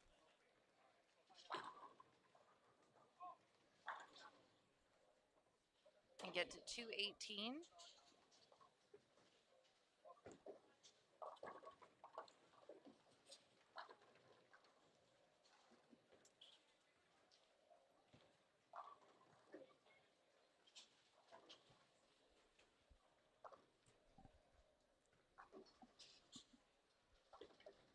Jake also got the first one in the 10th. Still got 240 on the board if he gets another one here. Or a potential 240, I should say. Great shot by Isaiah.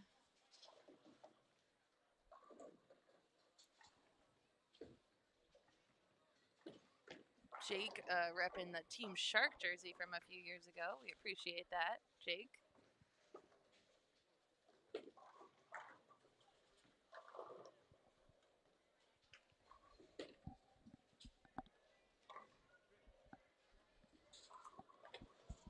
It's going to be in the 230 range, which is a great, great game.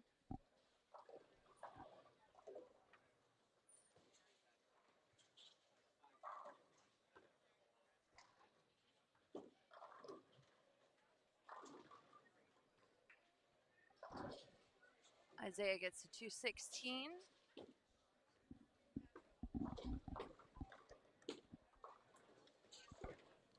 And Jake to 234.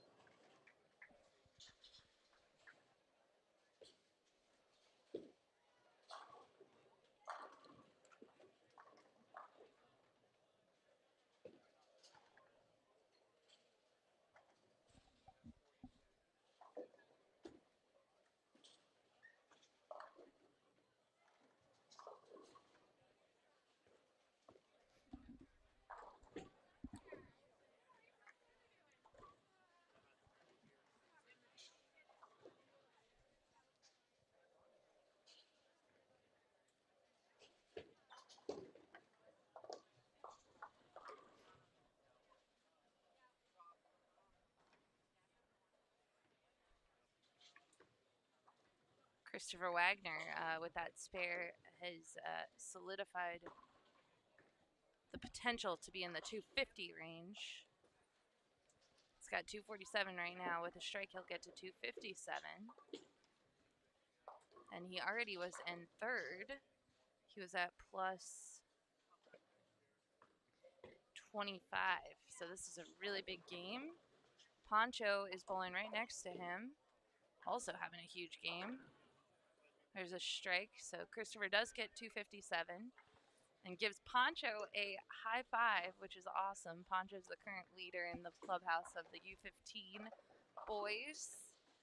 And he actually had the front 8, so he made it one further than Chris Wagner. They're neck and neck right now. Both from the Florida area, I believe. Great shot by Poncho again. It's the first and the 10th for him. He's still got a potential 279 up on the board if he fills it. Parker is throwing the ball well. He's just facing this, like we've been talking about, the early friction at the front of the lane. His ball is just kind of not continuing down the lane.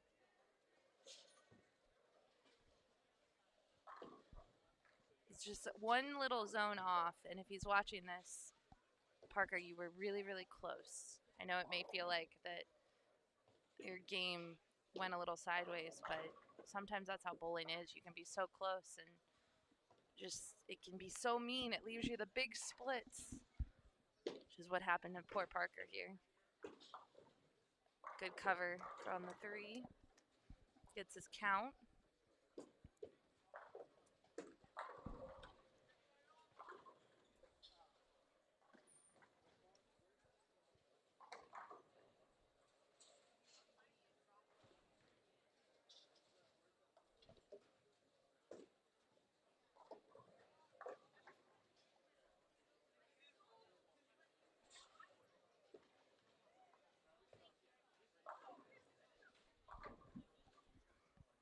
All right. We're going to take a quick break. That was Poncho did get to 279. We will be right back.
Jeez.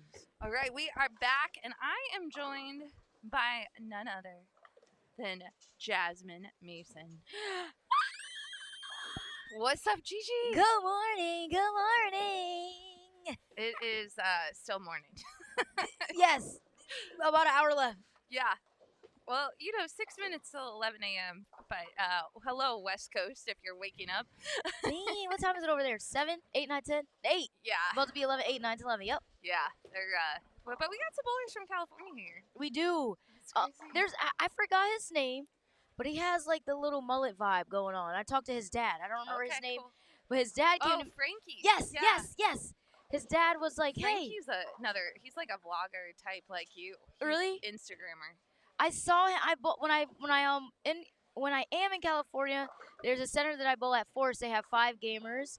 Okay. Like when I'm there, and he was just like, his dad asked me, "Are you from here? Or are you from there?" I was like, because he was at the 5 gamer when I was, and I was like, "I'm from here, but we just happen to be at the same place over there." That's funny. So that's cool. And I was like, "You guys came for the SYC?" He was like, "Yeah, it's his last time in this division, so he has." I'm like, "Yeah, come bowl out. Welcome to Rhode Island." That's right. Yeah, they were enjoying themselves, trying to figure out some stuff to do. Okay, so the bowlers we are watching. Yes. We are watching Zachary DeMello, Jonathan Durand, Luca. Oh man, I did something this time. Luca's actually in my league. My you know youth how to league, pronounce Providence. his last name? I do not. I only call him Luca. I never tried to pronounce his last name. Luca didn't fill out a bio. I did ask them to start adding Oh. pronunciation to their bio sheet. I like that. Me too. Yeah. But all right, so we got Luca. We'll just call him Luca. Yes. Luca's a cool name. Yeah. Jackson Beach, Aiden Watts, Alexandri. Oh, this is our friend from Canada. Oh, I talked to them yesterday. Woohoo! And Come on, smile. How someone was teaching. Do you speak French? Someone was teaching me French yesterday. No. I remember the first time I did go to Canada though, and they like when I went to restaurants with my parents and they would speak in French and I'm like, "Hi," and they're like, they just changed quickly. "Hello." I'm like, "Hey." There's a trick to this. It's like you don't. The LT is something. Anyway, it's Alexandria. Where's Frankie when we need him? I Francois Lavoie. Yeah. Do we have any Oh, and Canadians someone in the was chat? watching for Ray Sear. Ray Sear's here. Raymond Sear. Oh, okay. Everyone was waiting for him. The Sear family. I'm pretty sure Ray is Oh, part of triplets. he left the 3-6 and almost chopped off the 3, and then the 6 fell super late on lane 49. Yeah. I see scores a little bit everywhere. Yeah. Okay. We had some really high scores. There was a 279 by Poncho. Oh, okay. To 49 and 50 last game, and then 250 by Chris Wagner. Okay. They were chasing each other, and I believe they're 1-2 right now in the standings. But I'm gonna let them figure it or get loaded in. Nice. Luca here. Come on, Luca. Let's see if you did what you was. Oh. Okay, that's actually. What's the? I was like, where's the volume on here? Okay, the volume is about like 27 because I was like, I expected that to hook a little bit more. Yeah. But really, okay. It did it. The fronts also. There's a lot of friction in this house, which I don't need to tell you. I'm sure you pulled at the EP as they call it. Yeah, here. EP. Yep. EP. Yeah. These Providence lanes, we call it EP. Yeah. It's I'm learning. easier that way. I want to sound like a local. Shake it off, Luca. These boys, let me tell you about the U15, U18 boys. They do not fill out their bios. See? Penalty. I know, right? Like, you lose a pin. Yes. I guarantee you everybody will have everything on that form filled out. Yeah. I know Jackson Beach, he likes to work out in his free time. He's really big on fitness. Okay. You can't tell, can you? Yeah. He looks great. He looks fit. I like it. Yeah.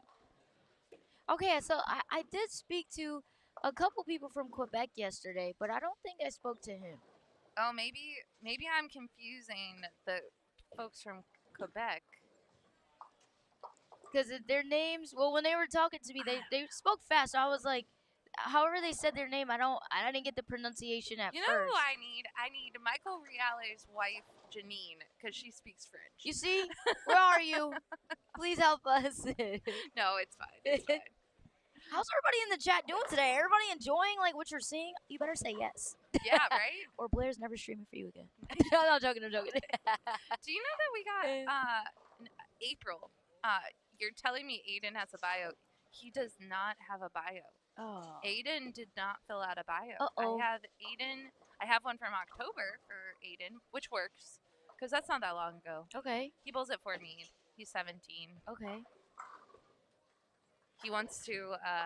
Do you know that Aiden Watts wants to be a weather person when he grows up? Really? Meteorologist. Wow. Isn't that a cool job? That actually is. I always thought it was fascinating, especially like I've seen stuff on social media, hearing like meteorologists and news people like their news voice compared to regular talking, and I think it's so cool. Yeah, because they have to like not have if you have an accent and you are on the news, you can't have an accent.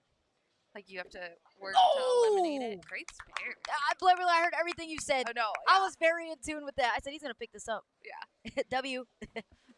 Jeremy comes. He says, I'm just here to laugh at Blair. You know what, Jeremy? I appreciate that. I laugh at myself, too. Yeah.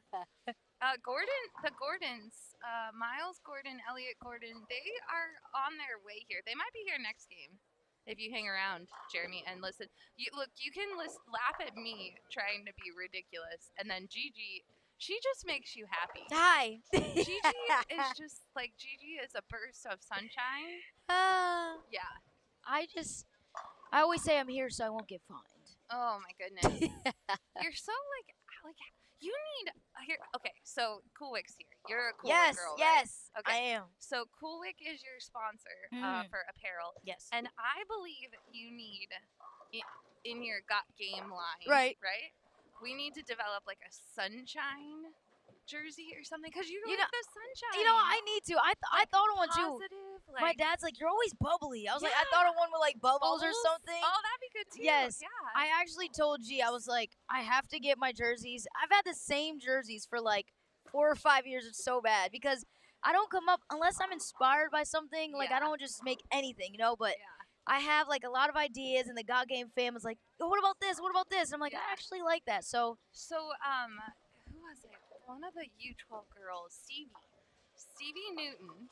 If you see her, she has some really cool Jordan Lows this weekend that are super bright and happy. Yes. That could be like your bright and happy jersey. You know what? I might have to go talk to her because we have to figure this out. Yeah. There's no excuse why I should not have new jerseys for 2025. Yeah, right? Exactly. And you need some. Yes, I need to do that now. Yeah. It's so bad. Get on it. Oh, yes. Oh, and Jeremy says they're an hour from the spring game. I love college football. I understand. Wait, which team? Are you kidding? Ohio State. Oh, yeah, I already knew that. I just wanted to double check. I mean, Nebraska. I was digging the new quarterback for Nebraska last year. I don't know if you. Oh, that's the mini Pat Mahomes. Yeah. Do you follow college football after your time at Nebraska? Honestly, not too much, but my dad, like, he will here and there. Yeah. So, like, if we see any games, like, I tune in here and there, but he was like, yeah, this is the Pat Mahomes, the mini version. And then I was watching, I was like, oh my God, he does everything really like him. Yeah. He's a great one. That was kind of cool. All right, Aiden. Great shot by Aiden. Great That's pitch. a double. Gigi, do you feel like you would like to bowl right now on this pattern? I want to bowl anytime I'm in a bowling center. Like, I want to bowl right now. Yeah. Whether scores look high or low, just being able to say, hey, I put my shoes on and I hopefully figured it out, that's a win. I think the short pattern, like, obviously there's some people playing it exceptionally well, right? And then you have the players that are kind of still figuring it out. Yeah. But for the most part, this pattern is one of the fairest short patterns I've seen recently. Sometimes there's some hard short patterns out there. I agree. But this is a little longer, right? 38 feet. Yeah. It's like a schmedium. Yeah, schmedium, and then like the mills are a little bit like on the higher side. That's why when I saw one of Luca's shots, I honestly was expecting it to like hook a little bit more. Look like he missed in a little bit, but it held. So obviously, looking at the pattern, I can understand why. But yeah, I see people playing it a little bit a little bit further right, maybe a little bit angle in the front. But I think spares, of course, if you're not striking, is going to be, big on this pattern. Agreed. Well, actually, on any pattern, whenever you bowl. And we need some general, spares. In general, spares are good. Make your spares. Please do. Oh, that's a good shot by Zachary. Oh. Really? Never mind. Don't listen to me. I know nothing. Oh. I thought it looked. It might have been a little right, but it looks good off his hand. I see a little bit of like everything too. Urethane. I see some of the scents, some shiny. I see some big. Oh, Ion Max. I see a Ion Max. They got that ball this week. I'm a little shocked because what we have been talking about, Alex Aguiar was in here for a little while. Okay. And John Van Hees told me yesterday that the fronts at EP. Mm-hmm. Yeah. They have a lot of friction. So like the younger girls earlier with a little lower ball speed, a little lower rev rate, the ball was just dying when it got to the pin. It was just slowing down. Because Yeah. So I think that I'm surprised to see the bigger balls. Right. But maybe it's working. Maybe. Yeah, I see another Iron Max over here too, but that's the thing, like Rhode Island, Ball's like really good though, by the way, guys. So good. That ball is so good. Yeah. Like the New England centers, the fronts hook. Like, so that's why sometimes when I do like my ball videos, people are like, Gigi, why are you always like left? I'm like, if you were here, you would understand why. Everything hooks. You just have to be there. Yes. Like, I want to give, the people watching a good depiction of what the ball does on a consistent basis. And, unless I'm Skinny Jean. Way to stay clean. He's staring it down, too. He's like, what? Yeah, let me see a little smile. I saw that smirk. Little smirk. Yeah, the fronts here, they just hook. So, that explains, like what John and Alex were saying. Yeah. So, Jeremy Combs also brought up that he's rooting on Jack State tonight. Okay. Do you follow the college bowling, the NCAA stuff? So, honestly, like, here and there, like, but once I see, like, Nebraska, wherever they need to be, like, I start watching. But I actually watched, I don't know if it was last week, it was the region. I don't know if you call them the regional championships because it's different from when I bowled, but I saw, like, whoever Coach Kim's team, NCAT, was playing, A&T, I saw that. Yep. And I saw Jack State, they played SFA, and they won that. And then Nebraska went to, like, the game 3. That was actually a good match as well. There's some serious powerhouses right now in college bowling. Yes, on there the girls' are. side and the boys' side, too. But, Youngstown. I think wasn't Youngstown bowling Kim's team or... Whoever, Lauren, Pate Russo. Yes. Apologies, yeah, I know the name changed. Maryville. I think Maryville, yes. Yeah. Yes, I think that's who she played. Or okay. Nebraska and A&T played Youngstown and Maryville, but I don't know who played who. Okay, gotcha. Yeah. But anyway, there's some powerhouses. Nebraska is a solid team right now. Man, yeah. The college bowling is exciting to watch. Yeah, it is. A lot of these kids want to go. A lot of the questions yesterday were about college bowling. I'm sure independently too. You got hit up a lot about college bowling. Yes, so. I got some afterwards. I actually got a question from that was a good pitch. Really good. A father, he was asking about his son, and I was like, I don't know too much about the men's aspect. There's no NCAA, but at least for college bowling for their side. But he was asking me, like, what did you do on your free time questions, and did you work? And I was like, no, this was my job. Being a student athlete, was my job. For sure. And then he was just asking about, like, I had a question about multi-sports. I'm like, I've never done it. I don't know how it works, but I know there are people who do play 2 sports. Yeah. That's not a question for me, but yeah. Well, and there is more scholarship money available for boys now than there used to be. A lot of programs have invested heavily in college bowling, which is great. Yes. Love to see it. Mm-hmm. It's thriving. And it's cool to see, too, the players, the college players, going in the, like, bowling on the Pro Tour or regionals and just killing it. I love it. I think the PBA made a post this week of, like, 3 of the guys were from Wichita recently, which is so cool. Like, it's just fun to see. I think it was Alec, TJ, and Ryan. Yeah. That's who.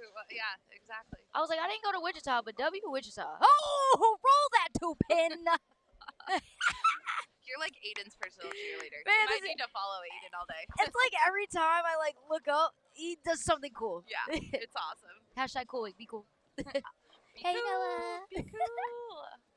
There's some cool jerseys out there.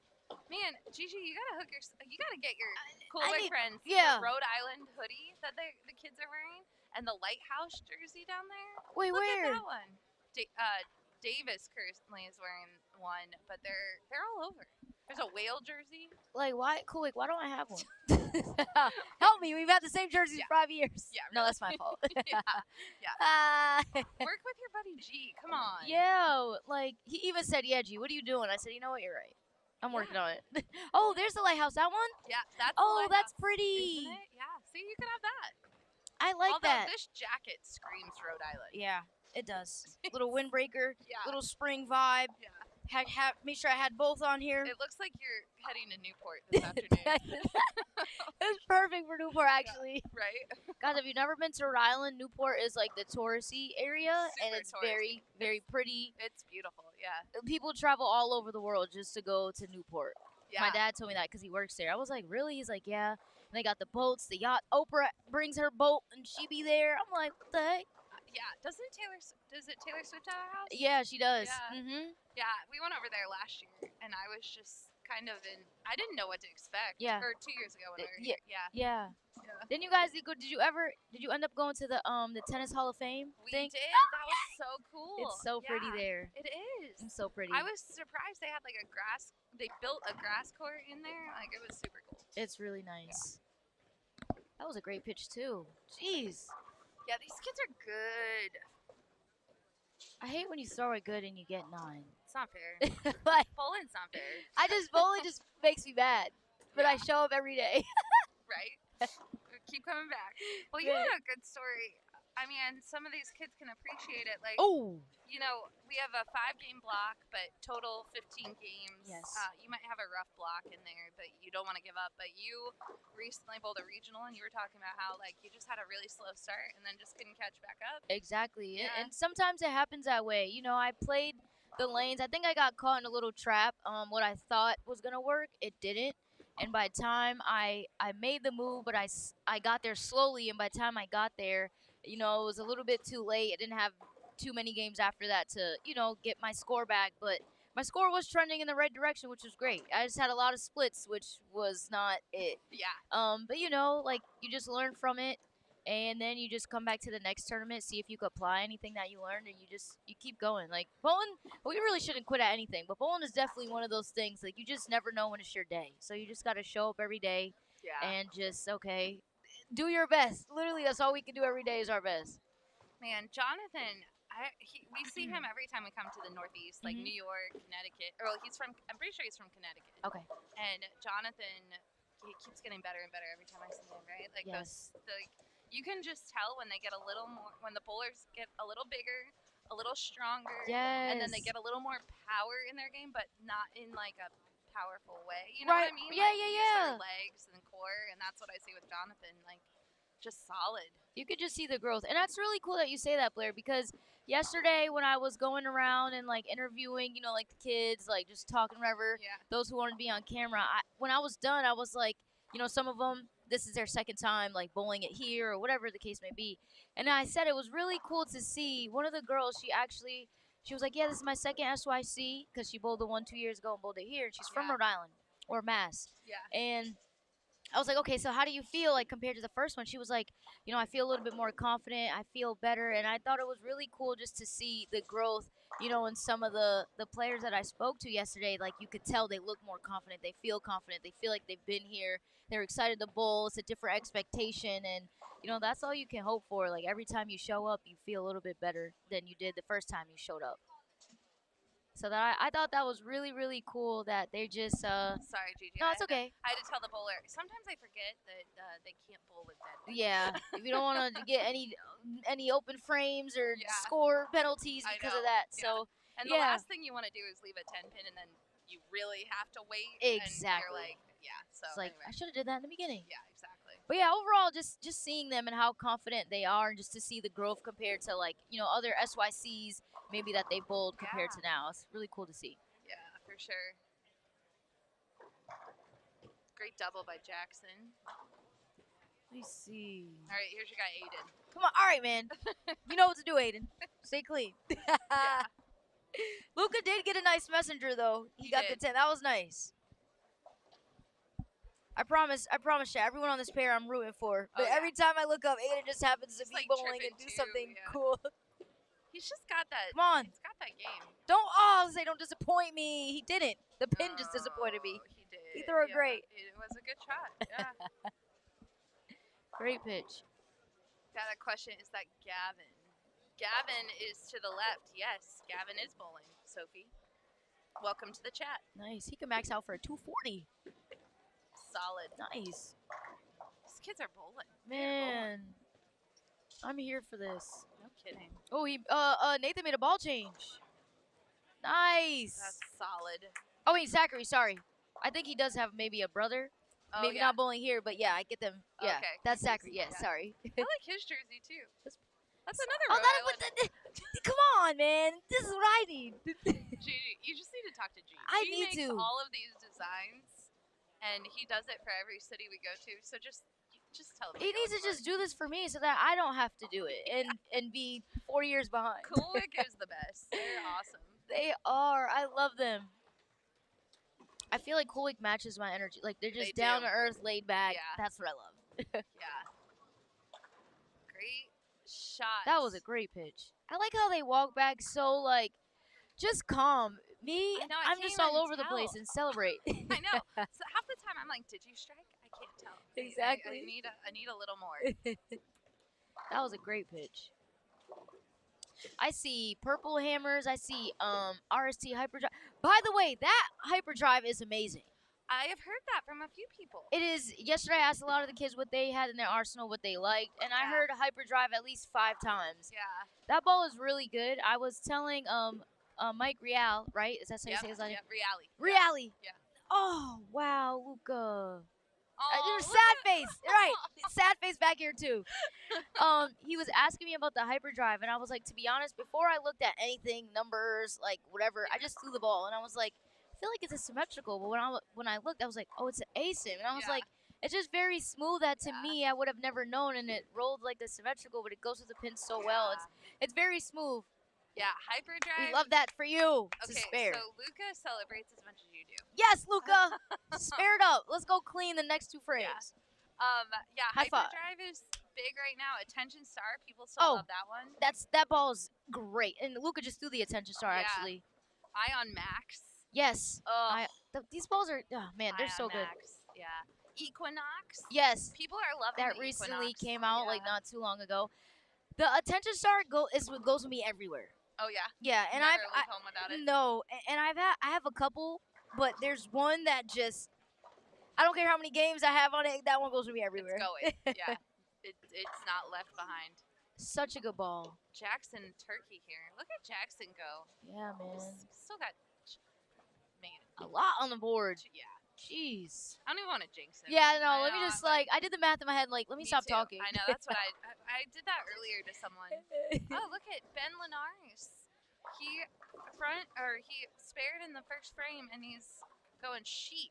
He's going into the 10th frame. Wow, and These kids are striking. wow. And see, that's why you never give up. Because right now his score says he's minus 81, but he can max out for a lot more than 281. Well, not a lot more, but more than 281 is huge. Yeah. You know, so he could potentially, like right here, pretty much go plus. Yeah, easily. That's why you don't give up. Yeah, no kidding. It only takes one game. It only takes one. Yeah. To just change the trajectory and the momentum of whatever. Agreed. Yeah. Yeah, and for these kids, it seems like the short pattern, the first game may have been a little for some. Yeah. But now it's nice. I love that. Manny over there on the lane that Ben's on. Manny is. I know. I was like, Manny, every time I see you, you just get more taller than me. Yeah. Jeez. That's what kids do. I'm like, how are you guys all taller than me? Oh, wait till the awards. You're going to be meddling U18 boys. We're going to have to get you a step stool. I need one. Literally yesterday, I was like, don't I look like one of the kids? You do. I look like I should be bowling with them. Yeah. Renette! Oh. I think he knew it. Yeah, he did. It was a little direct. He's kind of at more of an angle on, I wish the 7-pin fell. Me too. Sometimes when I don't throw it the way I wanted to, and if that's the result, I always say, I didn't deserve that. it wasn't as bad to do that to me. Yeah. Even if it was, I say it wasn't. No kidding. But we got a shout out for Stephen Wood. Yay! Good spare. Yes, way to pick it up. It's like, yeah, I got this. Again, no, just like I'm cool. I would have been like, yes. Yeah. Oh, there was a little excitement. He did a little. Yeah. Happy. Great pickup. I think he was so mad about leaving it that he couldn't even celebrate that he made you it. Had those, right? Yes, like, absolutely. Just like I picked it up, but gosh, why did I leave it in the first place? Yeah. Oh, right here, Alexander. I believe that's how you pronounce it. Okay. Yes, I spoke to him yesterday from Quebec. Oh, okay. Yes. I think I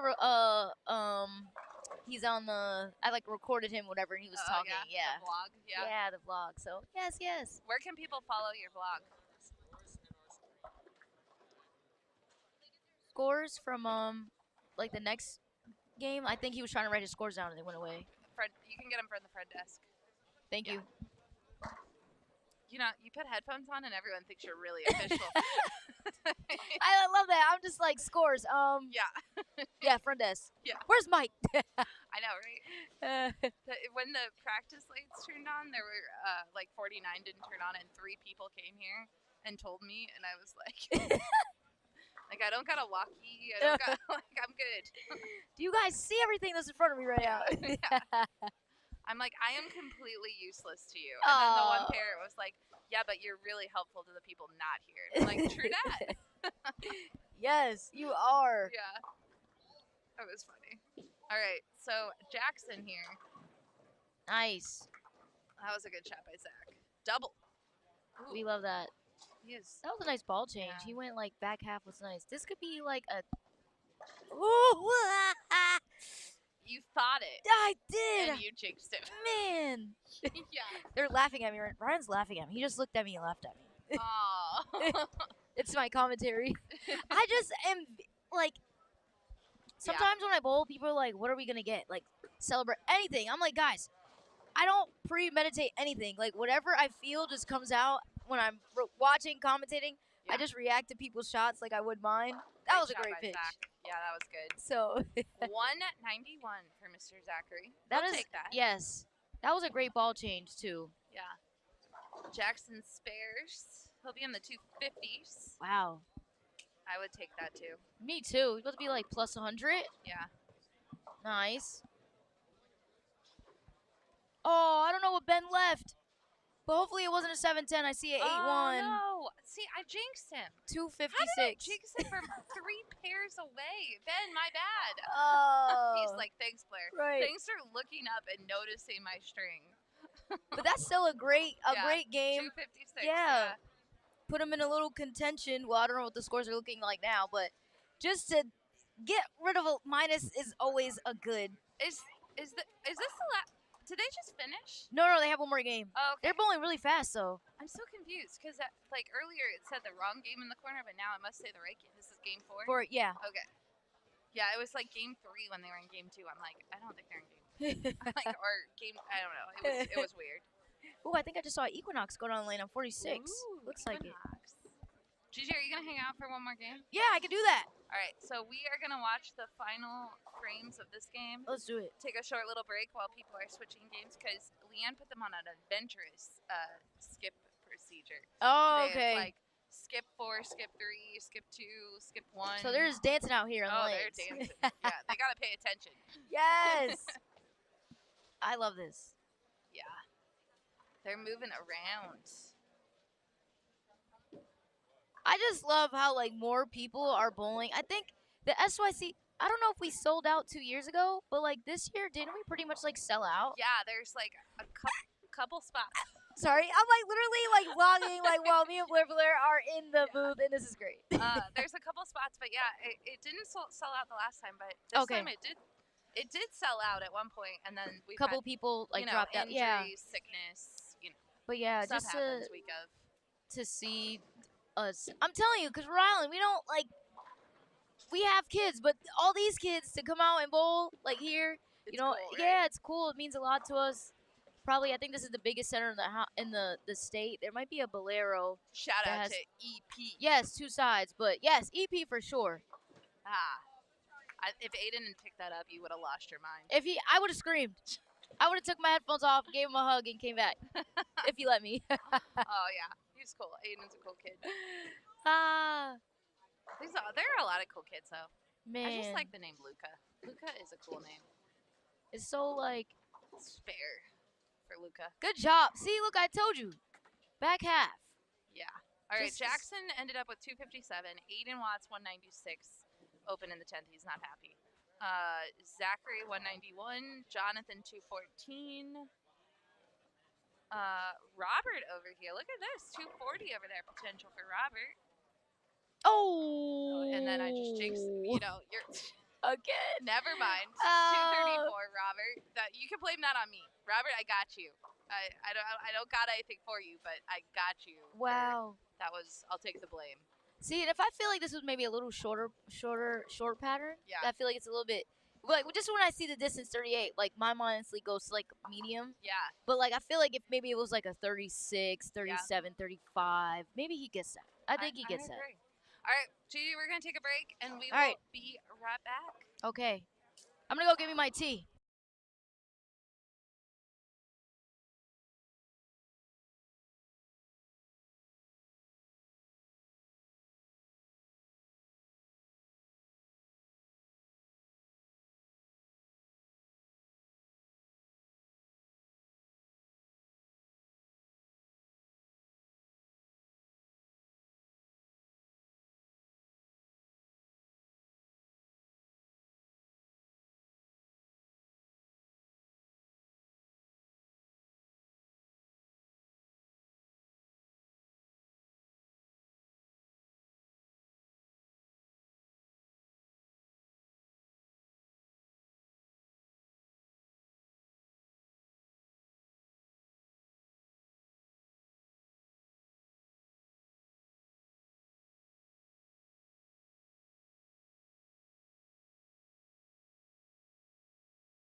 Oh, Samuel, he's from Quebec, too. Oh, they're right next to each other, or were. Yeah. That's cool. All right, and we're back. Yay! Okay, so we got Talon Bernier, Jai Mendelson, Carson Palmer, Maxwell Benware, Angelo Galafaro, and Brian Talbot. I love those pronunciations. All right, we're going. You did a great job. Thank you so much. You're welcome. All right, let's see if we got bios. I'm going with no, but you know we might. They surprise me sometimes. Ooh. Got an old one for Max.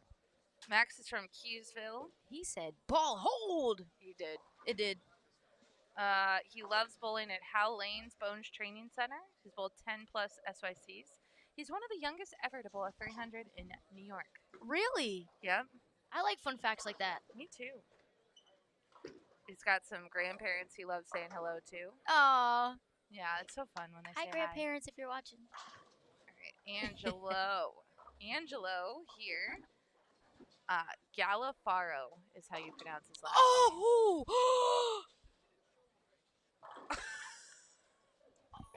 Oh! That was brutal. I thought he aced that one. Yeah. See, he's shaking his head. Exactly. So Angelo is from, let me see if I can do this. Schenectady. Oh. Schenectady. I don't know. Liz Khalifa. Well, I call her Khalifa. Liz, she's from there. Yeah. Schenectady. I'm done. Schenectady. Schenectady. Schenectady, New York. Schenectady. You guys have all the great pronunciations. Just be from Rhode Island. It's easier to say. Yeah. He bowls at Sportsman Bowl, 17 years old. Nice. He won a New York State championship with friends Aaron Mantello, Jai Mendelson, and Jeremy Schaefer. Oh, wow. He's on this pair, too. Yeah. He finished 31st in the U18 division at 2024 Junior Gold Championships, which is impressive. Yes. Yeah. People don't realize, if you've never bowled Junior Gold before, there's a lot of people and a lot of great scorers and a lot of great bowlers. So it keeps growing every year. Exactly. Carrie says you got it. I was like, yeah. It only took us 12 times. Yeah, I Thank know. you for rooting us on, though, Carrie. We appreciate it. We did our best. All right, here's Brian Talbot. He is from Pawcatuck, Connecticut. Again. It's hard to say. Bowls at Alley Cats Bowling Center in Westerly, Rhode Island. Oh, Alley Cats, yeah. Alley Cats. Okay, he's 15. He won the 21-22 Rhode Island Travel League team. Honor student. Nice. Oh, he might be older than 15. This is older. Or this is an old bio. He's either 15 or 16. Okay. Alley Cats is kind of near, Newport type vibe. Okay, Put it into alright, perspective, down that way. I don't know if it's the same direction, but I feel like the distance is, it's that way. The New England area throws me off so much because it's we're staying in Massachusetts and it's 15 minutes. Exactly. I mean, it's... See, that's why I tell everyone, we could get to 5 states, either direction in 3 hours maybe. Yeah, you're not wrong. No, because you could get to New York, New Jersey, Connecticut, Delaware, all those states probably 5 hours. To get to New Jersey, New York is 3, maybe 2.5, depends. Yeah, and then you go the other direction, you have Massachusetts, Maine, New Hampshire, 2 hours. Yeah. I want to find a place to candlepin. Have you ever candlepin? You live up here. Right. I think Boston Bowl. I don't know if they have I think they have candle pins. Yeah. Yes, it's one side of the house is candle pin, and then the other side is 10 pin. Okay. Yes, and then we have little duck pin. There used to be a little duck pin center over here. Yeah, I've duckpin before, but a lot of small lanes. I think I have bowled on a full lane one time. But yeah. Yeah, I don't know. I think Boston Bowls, if they still do. All right, we're gonna look it up. Candle pin. We got Pick it up, Noah. Carson Palmer does not fill out a bio, but I do have one for Tay when he's up next. Because Taylon goes by Tay, which I love. We love the nicknames. Yeah. Yeah. Noah's repping your jersey over there. He is. I actually need to get a new one of those made for me because I gave one away. Oh, yeah. It was for a good cause. I was sad, but I was just hey, yeah. It's my favorite. Yeah. Yes. I was just I can always get one made. Here. This is for you. Which Spider-Man is your favorite? Oh. Do you have a favorite actor portrayal of Spider-Man? Are you an OG Spider-Man? It's so bad. I'm a Spider-Man fan and don't even remember their names. So That's bad. right. Yeah, there's a lot of them. But yes, the OG. The OG. Tobey Maguire? Yes. Yeah, me too. I love him. My favorite of all time is the one with the green. Skinny jeans. Is the one with the Green Goblin. That one was great. It's just so good. I think that's what started my love for Spider-Man. Yeah. The one where they all came back, like, I'm not all into the multi-dimension that they're going down. Oh, okay. But I got behind the Spider-Man where they all came in one movie. Yeah, like the Spideyverse. Yeah, and they all okay. That was fantastic. I'm like, okay, I could dig. I thought that was really good too. Yeah, but the multiverse kind of, that's a lot for me. Oh, Tay, I had your bio. Yes. Tay, okay, so he is from New Britain, Connecticut. Bowlerama, 16 years old. Bowls 2 to 5. He's bowled 2 to 5 SYCs. One of his favorite bowling achievements is that he won a doubles title with his best friend, Gavin. Something I love about the bowling is the experience of meeting people along the way. And he loves hanging out with his best friends while bowling, and he wants to say hi to his grandparents. Hi, grandparents. Hi, grandparents. We love saying hi to the grandparents. See, Connecticut, right there. Like, you could just get everywhere. Like, But it's crazy because Rhode Islanders, we go somewhere that's like, for example, Alley Cats. Might be 30, 40 minutes. If it's more than like 15 minutes, it's too far for us. That's awesome. It's so bad. That's fantastic. You could get from like one end of the state to the other in like 45 minutes, and it's like, in other states, it probably takes like 5 hours to get from one side to the other. It's probably 8 hours for our state. Like top to bottom. Oh, no. Utah is like crazy. We can get to Vegas in 7 hours. Wow. I think it's 7 hours. Reno's like 8 and some. Hey! Ooh, let's go! Angelo. You didn't deserve to leave that anyway. He's having a rough. The right lane for Angelo is not nice. Oh. Like, right lane is like, Angelo, I don't like you. No. I don't know why. Great I don't know pickup. what Angelo did to the right lane. I'll take a 4-9 spare. Oh, Jeremy was waiting on Gordon, bro. Elliot Gordon is to the left of us, along with Christian Mouton. I love Christian Mouton. Oh, okay. He's the best. I think I recorded him yesterday too, and I didn't recognize by the first name, but now that you say Mouton, because I think before the kids were like, Moo. Yes. Okay, that's him. Yes, okay, that's okay. it. Yeah. They definitely cheer for him. Oh, that's We got cool. Jake Lau, too. Jake's another one. Jake always looks like so sharply dressed. Jaden Ing, Austin. We got Garrett Arnold to the right of us, Sean McNally, Noah, Josh Hickman, James Lucart, and Jake Paulson. A lot of great bowlers in this field. Literally. I like how I'm getting familiar too with the faces and the names. Yeah.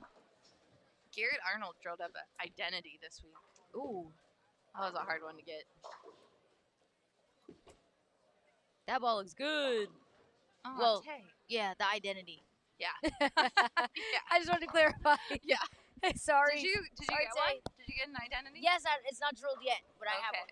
Okay. Are you gonna drill it? Or are you gonna keep it? Mm. You're gonna drill it. Yes, I want to throw it. Okay. All right. You're like, I understand it's collectible, but I'm gonna throw it. Yes. It rolls good. Like, I just have to see. Like, when you just have to know for yourself. Like, everyone could say, no, I want to know for myself. Yeah. John Van Hees. Did you hear his monster set with this ball? 878. 878 with the identity. It was 299, 300, 279. Literally, I think that was at Old Mountain too. That's near the Newport area as well. Yeah. Yeah. I was just like, John, what did you eat that day? Like, can I be like you, John? Man. Great pitch, Noah. He's like, yeah. Well, here's where they're at. Now, being at SYCs, I know this point, right? So some of these kids are like, get me out of here and get me Chick-fil-A. That's where we're at, right? We're at the lunch moment, which yes. I would go out on a limb and say that Chick-fil-A is a very popular spot for the youth bowlers. Yes. I don't know why. I believe it. There's one like 10 minutes away too. Yeah, yeah. So Chick-fil-A is a hot spot. Chipotle's across the street. Yes. Of course, some bowlers will take advantage of the bowling center cuisine. Right. Yes, which is great. Don't have to go far. Yep. So we got that. We got the ones that are like, I need lunch, and then we got the ones that are like, I can keep bowling. Yeah. I'm bowling good. I'm liking the short.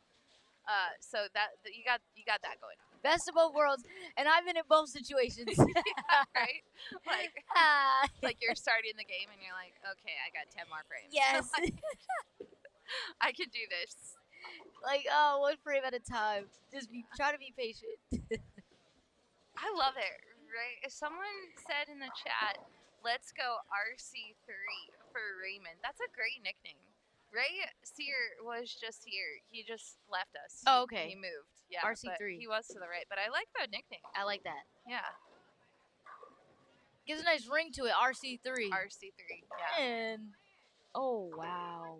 Yeah, that's what Jaden was just saying too. Wow. Jeez. 3 9s in a row. He's like, could I get a straight? Give me a break, please. Nope. Pins are mean. Ooh, that's a attention star. Okay, that's like a 9. That ball's so good, man. It's so good. All right, here's Max. Whoa. You know what I realized? I see Max's speed is definitely to his advantage. Yeah. Oh, that was a nice shot. It says up there 21 miles an hour. That can't be right. But I it don't might know. be. I don't know if that's off his hand or at the like I don't know, but I will say quick. with his speed, he definitely has tripped a couple 4s. I'm glad he tripped that 410. Got the 10 out. And that's another thing too, just using your tools to your advantage. A little bit of loft, yeah. It's fair. I like that. Being able to just watch people and see the different, tools that they got in their bag that they're using. Because I will say, when I started bowling on short, at least when I was younger, I had to throw a plastic ball. I had to be all the way left because the speed was slow. The rev rate is too crazy. Well, you have a good rev rate over there. Yeah.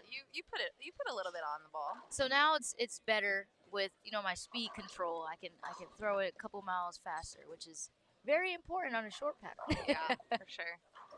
James is wearing one of those Lighthouse jerseys. Look how cool that jersey is. Yeah, Tell me that's not cool. G's fired. I need one. Yeah, right? They look so good on They them. made it a Dice Up hoodie, too. Like, Really? you could get that a hoodie. That is pretty. Yeah, I got to get one. Yeah, you need one. That is so pretty. Yeah, and then the whale jersey, Jared is wearing it to the left. That's a pretty whale too. fin. I would do it, but I would probably change the colors. Yeah. I'd probably make like the whale fin like pink or something. Oh, yeah, there you go. All right. Yeah, Lighthouse jersey for sure. Lighthouse one is way cool. The trophies are cool, too. They have lighthouses on them. Oh, really? Mm-hmm. They're in the tournament office. You can check them out. Get it for the blog before Kid yes. takes it home. Yes.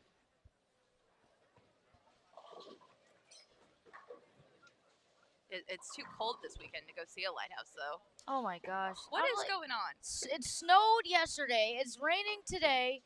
What happened to the sun? Yeah. Yeah. It's because you don't have a sunshine jersey. That's it. That is exactly why I need to get my world jerseys is crying today. Bring the sunshine. Man. Yeah, it is frigid. I like the way Jake throws it. Yeah. It's just so simple and smooth. There's a lot of smooth games out there. Like Tay, I like the way he throws it too. Yeah. Yeah, we're talking about you. Oh yeah. He looked over here. It's like, what? What do you want? Nice. All right, we are nearing the halfway point. Yes. At the final game. Oh, You called it. I did. Well, my sound effect. Yeah. You're like, oh, I see what's happening. Oh man. Yeah. Oh. Eye on Max. Huh. All right. He just threw that too on the left lane, and it was Yeah. like pured it. Yeah. I think the right lane's different. I don't know what's different about it, but it's different. Something is Yeah. because there's a lot of splits on that lane. I like the full analysis I just gave, that the right lane is different. I don't know what's different, but it's different. There you go. Folks at home, I'm here for you. Yes. I'm just like you. Yeah. Uh-oh, David said he's having a hard time hearing us. Uh-oh. Really? We're loud in our ears, but Everyone tells me that they can hear me, so I don't know. they're always trying to turn me down. I turned it up a little bit, but no one said anything so far, so maybe they're just like, oh, finally, the commentators, I can't hear them. All right, Tay, what you got here? This is for a double. Read it. Oh, come on. See, that's where the early friction thing. Man. The EP. Exactly, and I think that's Maxwell to his advantage right now. I don't know if it was just on the spare shot. Yeah. But he's giving it a little bit of loft. I have to pay more attention to the first, like at least the beginning. Getting it over the fronts a little so it stores its. Yeah, you see that? A little bit of loft. Totally. Yeah, so it stores its energy and has more down lane. Well, and Alex earlier said that speed and rev rate will overcome the early part of the lane. So yeah, you're right. That and then adding adding the loft. The loft, yeah. Yeah. It's like he's rolling right now. He's like, it's too easy for me. Yeah, he's like, what? I don't need to stop for lunch. Man. Let's keep rolling. So medium pattern, you have under over there. What's the medium pattern? What's the length this afternoon? Oh, under here. Oh, okay. Yeah. 42 feet. So after 38 feet, they're going to 42 feet. 29 mils. So they went from 27.8 mils to 29.45 mils in 42 feet. Yeah. That's exciting. For sure. I asked some of the players yesterday too, and I'm just like, because you get some, they might want to play straighter, like I think he carried the 710. That was crazy over there. And some, a little bit more volume, a little bit more oil. They like to move in a little bit. See, I mean, that's what I loved to do when I was younger. Like, I just wanted to move in and let me just hook the ball. I wanted to see the ball do cool stuff. Yeah, agreed. Oh! Aww. Look at the eyeballs. See? That's great 8. Wow. I don't know what's going on in lane. That lane's hooking. Lane is hooking.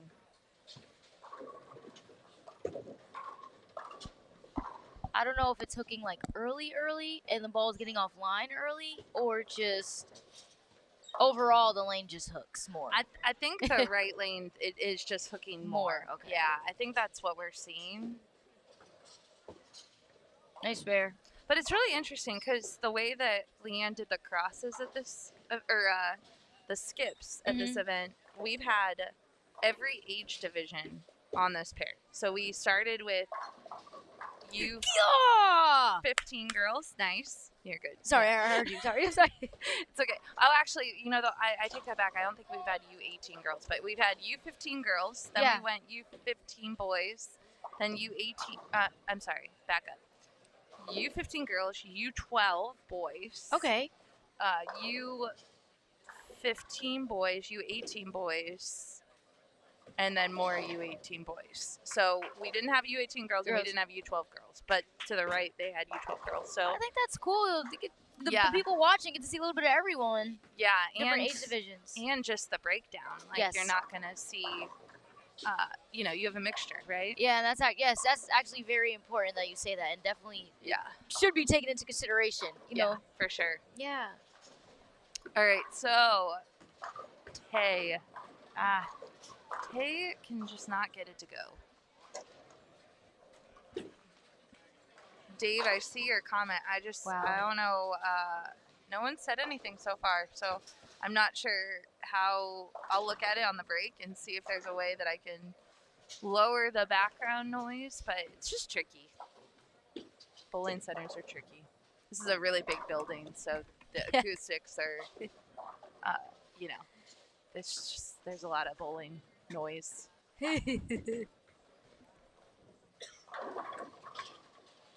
He'll take that.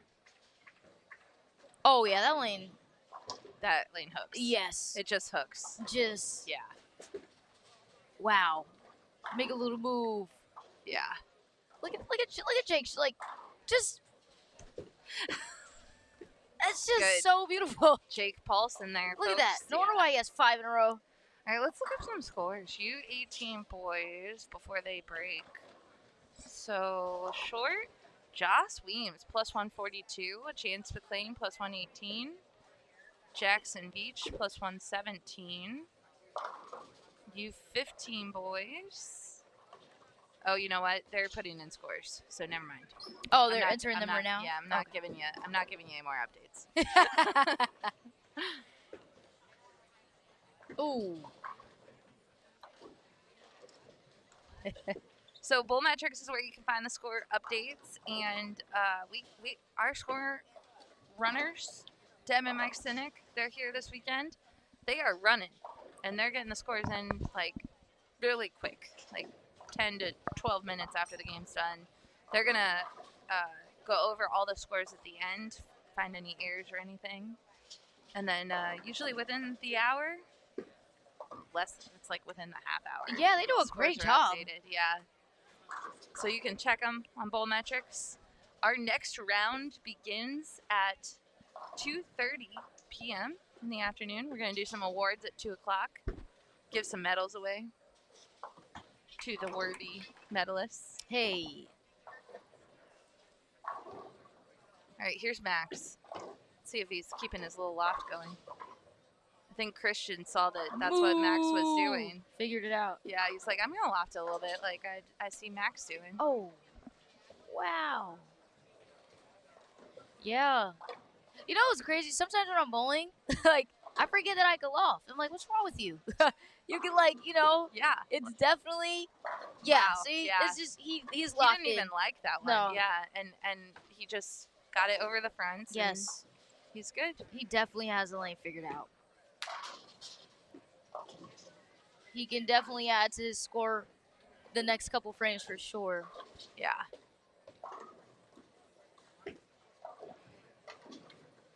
See, and I feel like Max, that's where he would get away with that because he's getting it over the fronts. That just hooked. Oh. Hey.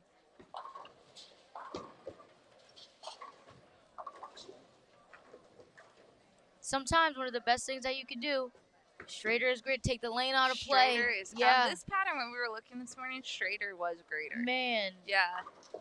And then if you're gonna make moves, it had to be like big zone moves. So yeah. I think a lot of like girls. I mean, we didn't see the girls in the afternoon, in the second half of the block. Mm-hmm. But I would say that they had to make big jumps. Yeah. Which sometimes that can be tricky for girls. Especially bowling with the guys too. Yeah. Ooh. Yeah, Elliot wanted that one. Yeah, he did. And he deserved it. Yeah, he did. 7-pin didn't agree, but I thought it was good. Oh, man. That was a great shot. Sometimes I think the pins are out to get you. Like, they just are. It's like, I throw it great. Please give me the strike. Oh. Oh. Oh, man. That's a rough one for Jai. Ooh, but you can pick it up. Let's see if he goes for the 3 or if he goes after the 2 to try. Oh, he's lining up to go for the 3. Good count. Good job. Oh. Got the 3. I'm glad he kept his balance, though. Yeah, serious. All right, we got 2 frames left. I just want to see what Max is gonna bowl. Yeah. I want to see what score he's gonna get. Me too. He's locked in though. You're right. He is. He definitely has the both lanes figured out, and I think his speed and him lofting is definitely to his advantage. Oh! Look at that. 5-pin. Jake's like, I'll take that. That's cool. I'm good with that. I feel like too after watching, definitely if you're moving in, your angles have to be a little on the steeper side. How do you pronounce Brian? Yeah. Okay, Brian, I want to make sure I say it correctly, because whenever he gets it in a little, you know, it's going left. So either probably a little bit further right, a little straighter. Yeah. Or if you're gonna be left, have to have a little bit on the angles on the steeper side. So yeah, you give the ball a little bit room down lane. Like Jaden, see that angle's just a little off, right? Exactly. Yeah. Good spare. Good cover. All right, we got it. I feel like that's watch Jake strike right here. Like I just close my eyes. I just know it. That was a good one. It was. Wow. All right, we're gonna see Mr. Max. He's on 279 pace. if he keeps it up. Oh. I know. Gigi just dead glared at me. She's like, don't say it. I know, but I have to let the viewers know. You do, yes. That they want to watch. They can't really see the scores. Come on, Max. Just do what you've been doing. Exactly. Yeah. Don't listen to Blair. Don't. All right. Let's see. Ooh. Hey. Oh Max has area. He did it. Yeah. Which is what you want. You want to find the part of the lane that you have misroom. Exactly. And Max did it. Yes. And I mean, he's having an unbelievable game on a pair where, you know, the next high is like 180. Tay has a good game going here. He could be in the low 200s. Right. But other than that, that's one of those things too. Like when I'm struggling, hey Manny, when I'm struggling and someone on my pair is bowling well, I'm like, what are you doing that I'm not? Yeah. And then when I try and it doesn't work, what do I do next? Like, yeah.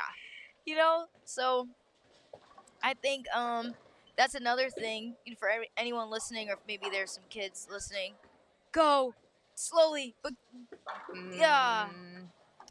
They needed a little more. There's always answers around. Yeah. That's one thing that I've definitely learned. Especially on tour too. Like when I'm struggling, Shauna's just like, gee, look around, look. Yeah. Just open your eyes. The answers are there, you know. So that's one thing that you could do, especially when you're struggling. Just look around and see what other people are doing. Try to get an idea. And Max figuring out, hey, I need to loft it a little bit was huge. It was. And I think anyone who, because even Jake, like that shot right there, it just started hooking.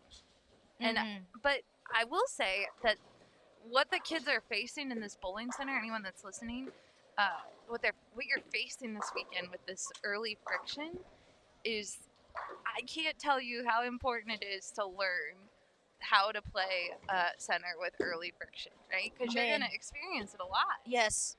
And I don't know if everyone realizes that's what they're seeing their ball do. Like They might just think, oh man, it's coming in light, but they don't know why it's coming in light. Like, yes, like no, or like, oh, why I keep leaving so many flat tens? Yeah. It's like, you know, your ball burnt up. So that another thing that they can do to help with that is, you know, we talked about it, or John talked about it in his seminar, the lane surface seminar yesterday, is surface. Yeah. Not necessarily putting more surface on it, but maybe going in the other direction, or making your ball put polish on your ball, stuff like that. That's another thing that you can do to kind of combat the lanes and the fronts of the lane just hooking so early.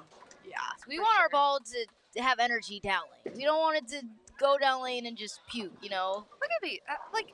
This is the third bowler I've seen throw a backup ball. They're doing it. It's like doing it all. Man, tell you what, kids are amazing. I want to go back and be a kid again. I'm a big kid now. I'm literally a big kid. That's what I am. Yeah, there you go. Well, I don't think I've ever stopped being a kid. that works. All right, Max is up. Here we go. Well, Tay's up first. Let's watch Tay. It's got a little loft. Oh, got away with that. I would love to see Tay just try to get it out on the lane a little. Yes. Like on this one. Just a little bit. Because that's the hooking lane. Mm-hmm. Let's see Max do it for the vlog one time. Come on, Max. You got this. Oh, that's left. Oh, all right. Still a great game. Unbelievable game. Pick it up. Adding to the score, not subtracting, is always a good thing. No kidding. Yeah.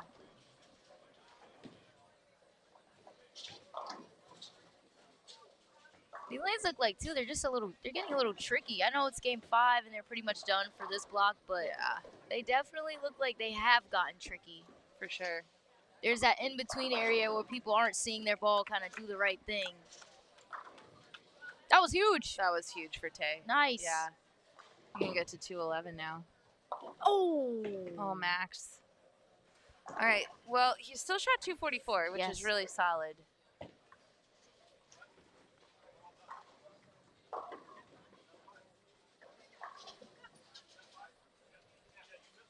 All right, Gigi. So I was going to ask, I can't remember again. Do they get awards for like I can't remember the highest in the block and like winning like at the end. It's gold, silver, and bronze. So top 3 on each block. Okay. Get medals in each division. Okay.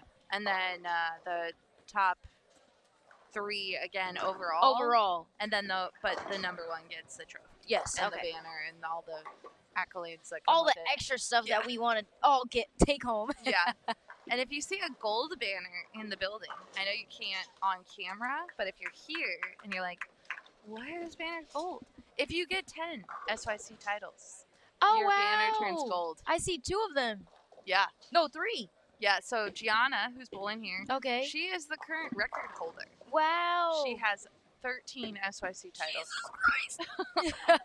Then there is Trevor Mason, who's also here. He just got 10. Nice. And I think Anna Antony is over 10. I can't remember if she's at 10 or 11. That's funny, because I asked her, I said, how many of these you got? She's like, I have a couple. Yesterday in an interview. Oh, she's a lot. She's a lot. I was like, you won a couple of these, right? She's like, yeah, a couple. Anna's fun. Yeah. Oh, man. I have a funny story with Trevor. Because I remember, I never really knew his first name, but I remembered Mason. Oh, yeah. So when I was going over to the pairs recording, I was like, hey, Mason. I was like, your name, like, Mason. I was like, your first name is my last name, right? And he was like, I was like, Mason. He was like, my first name is not Mason. He's like, it's Trevor. I was like, oh, my God, I'm so sorry. I was like, I just remember we had the Mason. Yeah. I was like, okay, so both of our last name is Mason. Your first name is Trevor, not Mason. And we both just laughed. That's funny. I was like, I'm so sorry. That's odd. I could see him, too, like, total straight face, like, staring at you. Literally, he was like, my first name is not Mason, it's Trevor. I was like, I'm so sorry. Yeah, these kids, man, if you are wrong, they will tell you you are wrong. I was like, thank you for correcting me. I appreciate that. And not letting me, because some people just let you know go along with it. I was like, thank you, Trevor. Right? I was like, Trevor, right? And then we just laughed. That's awesome. I love it. That was a great story time. Yeah, I love it. So all right. I'm glad to say he definitely he figured it out 2-11 that game. And, yeah, Max 244. We got Garrett Arnold 215. Noah 201. Nice. Your guy Jake, look at this. He's in the 240s with the spare.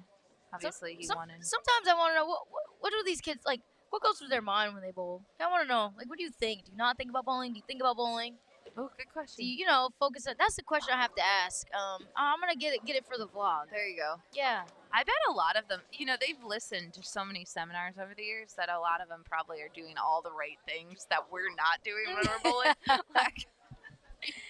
Like, yeah, or when they're struggling and they figure it out, the back half of the game is much better. For sure. That's what we love to see. All right, Carson here. 180, 181 with a spare. That's solid. I would take it. I would take a 181, especially taking into consideration this right lane. No kidding. Right lane's brutal. A 181, it doesn't hurt you. And 185 for Brian. That was a good save too. I don't know if it's Brian. I have to ask him if it's Brian or Brian. Yes, I'm not sure how to pronounce Might be Brian. Might just be spelled different. I don't know. We'll ask. Mr. Talbot. How about that? Yes, there we go. It looks like on lane 45, Jake figured something out. Oh, he did. You're right. Ooh, fun back half. Poor Jake. Turkey open, strike open, and we're going to go sheet. He says, I don't need spares. I have, at least 8 strikes. Yeah. Gigi, I don't believe spares are important. I just remember someone telling me, they're like, hey, if you have at least 8 strikes, you don't need your spares. Amen. I was like, what? Okay, but I want to add still. It's true. But still, if you are struggling and you just aren't picking them up, try to get at least 8. Yeah, if your spare game is off that day, you better have some striking shoes on. Better. All right, let's see if Jake can finish this out. We'll finish off this. We're almost done, folks. We're gonna come back at 2:30 Eastern time. That is. Yes. We are in the Eastern time zone. So right time. Jeez. Right now, what time is it in Colorado, Utah time? It is 10 a.m. 10. No. Okay. Yeah, 2 hours. Yeah. California, it's 9 a.m. Oh. All right, Gigi, I'm going to let you go. Okay. Bye, chat. She'll be back later today. She's going to go chat with some fans. And Jake finishes out 232 for Jake. He just wants to shout out people that he bowled with. Oh, go for it. Yeah. Go ahead and give him the headset.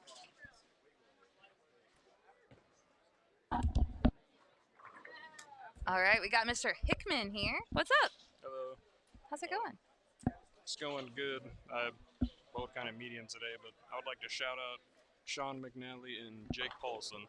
They're really good to bowl with, really fun, and just really happy people. I'm glad I bowled with them. Oh, that's so cool. Yeah, thanks for shouting them out. Yeah.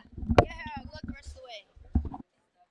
I love that. It's always great when the kids are shouting each other out. And with that, Jaden is he can get to 204 just off to the left. We'll watch him finish this out. Austin finished 191. Jake 232. Elliot Gordon 171.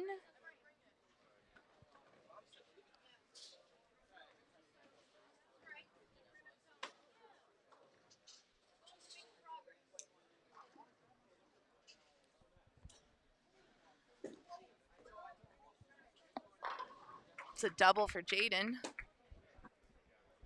All right, so folks, we're going to finish up here, and we will be back this afternoon. You've been watching the 2025 SYC Rhode Island. The SYC Rhode Island would not be possible without the generous donations from our sponsors: Storm Bowling, Cool Wick, PBA Junior, Kegel, Turbo 2-in-1 Grips, 3G Shoes, Ray's Eyewear, Ballard's Bowling Academy, Master Industries, Quality Respite and Home Care, and by TD Transportation, by Cambridge Credit Counseling Corporation, trusted counseling group focused on nonprofit debt relief services, and by the Northeast Megabucks Tournament. The Northeast Megabucks Tournament is back, and smart funds are available for youth. Special thanks to the official scoring system of the Storm Youth Championships, Bowlmetrics. The preceding was produced exclusively by Storm Bowling. For more information on upcoming events and more, please visit stormbowling.com. Once again, thanks for watching.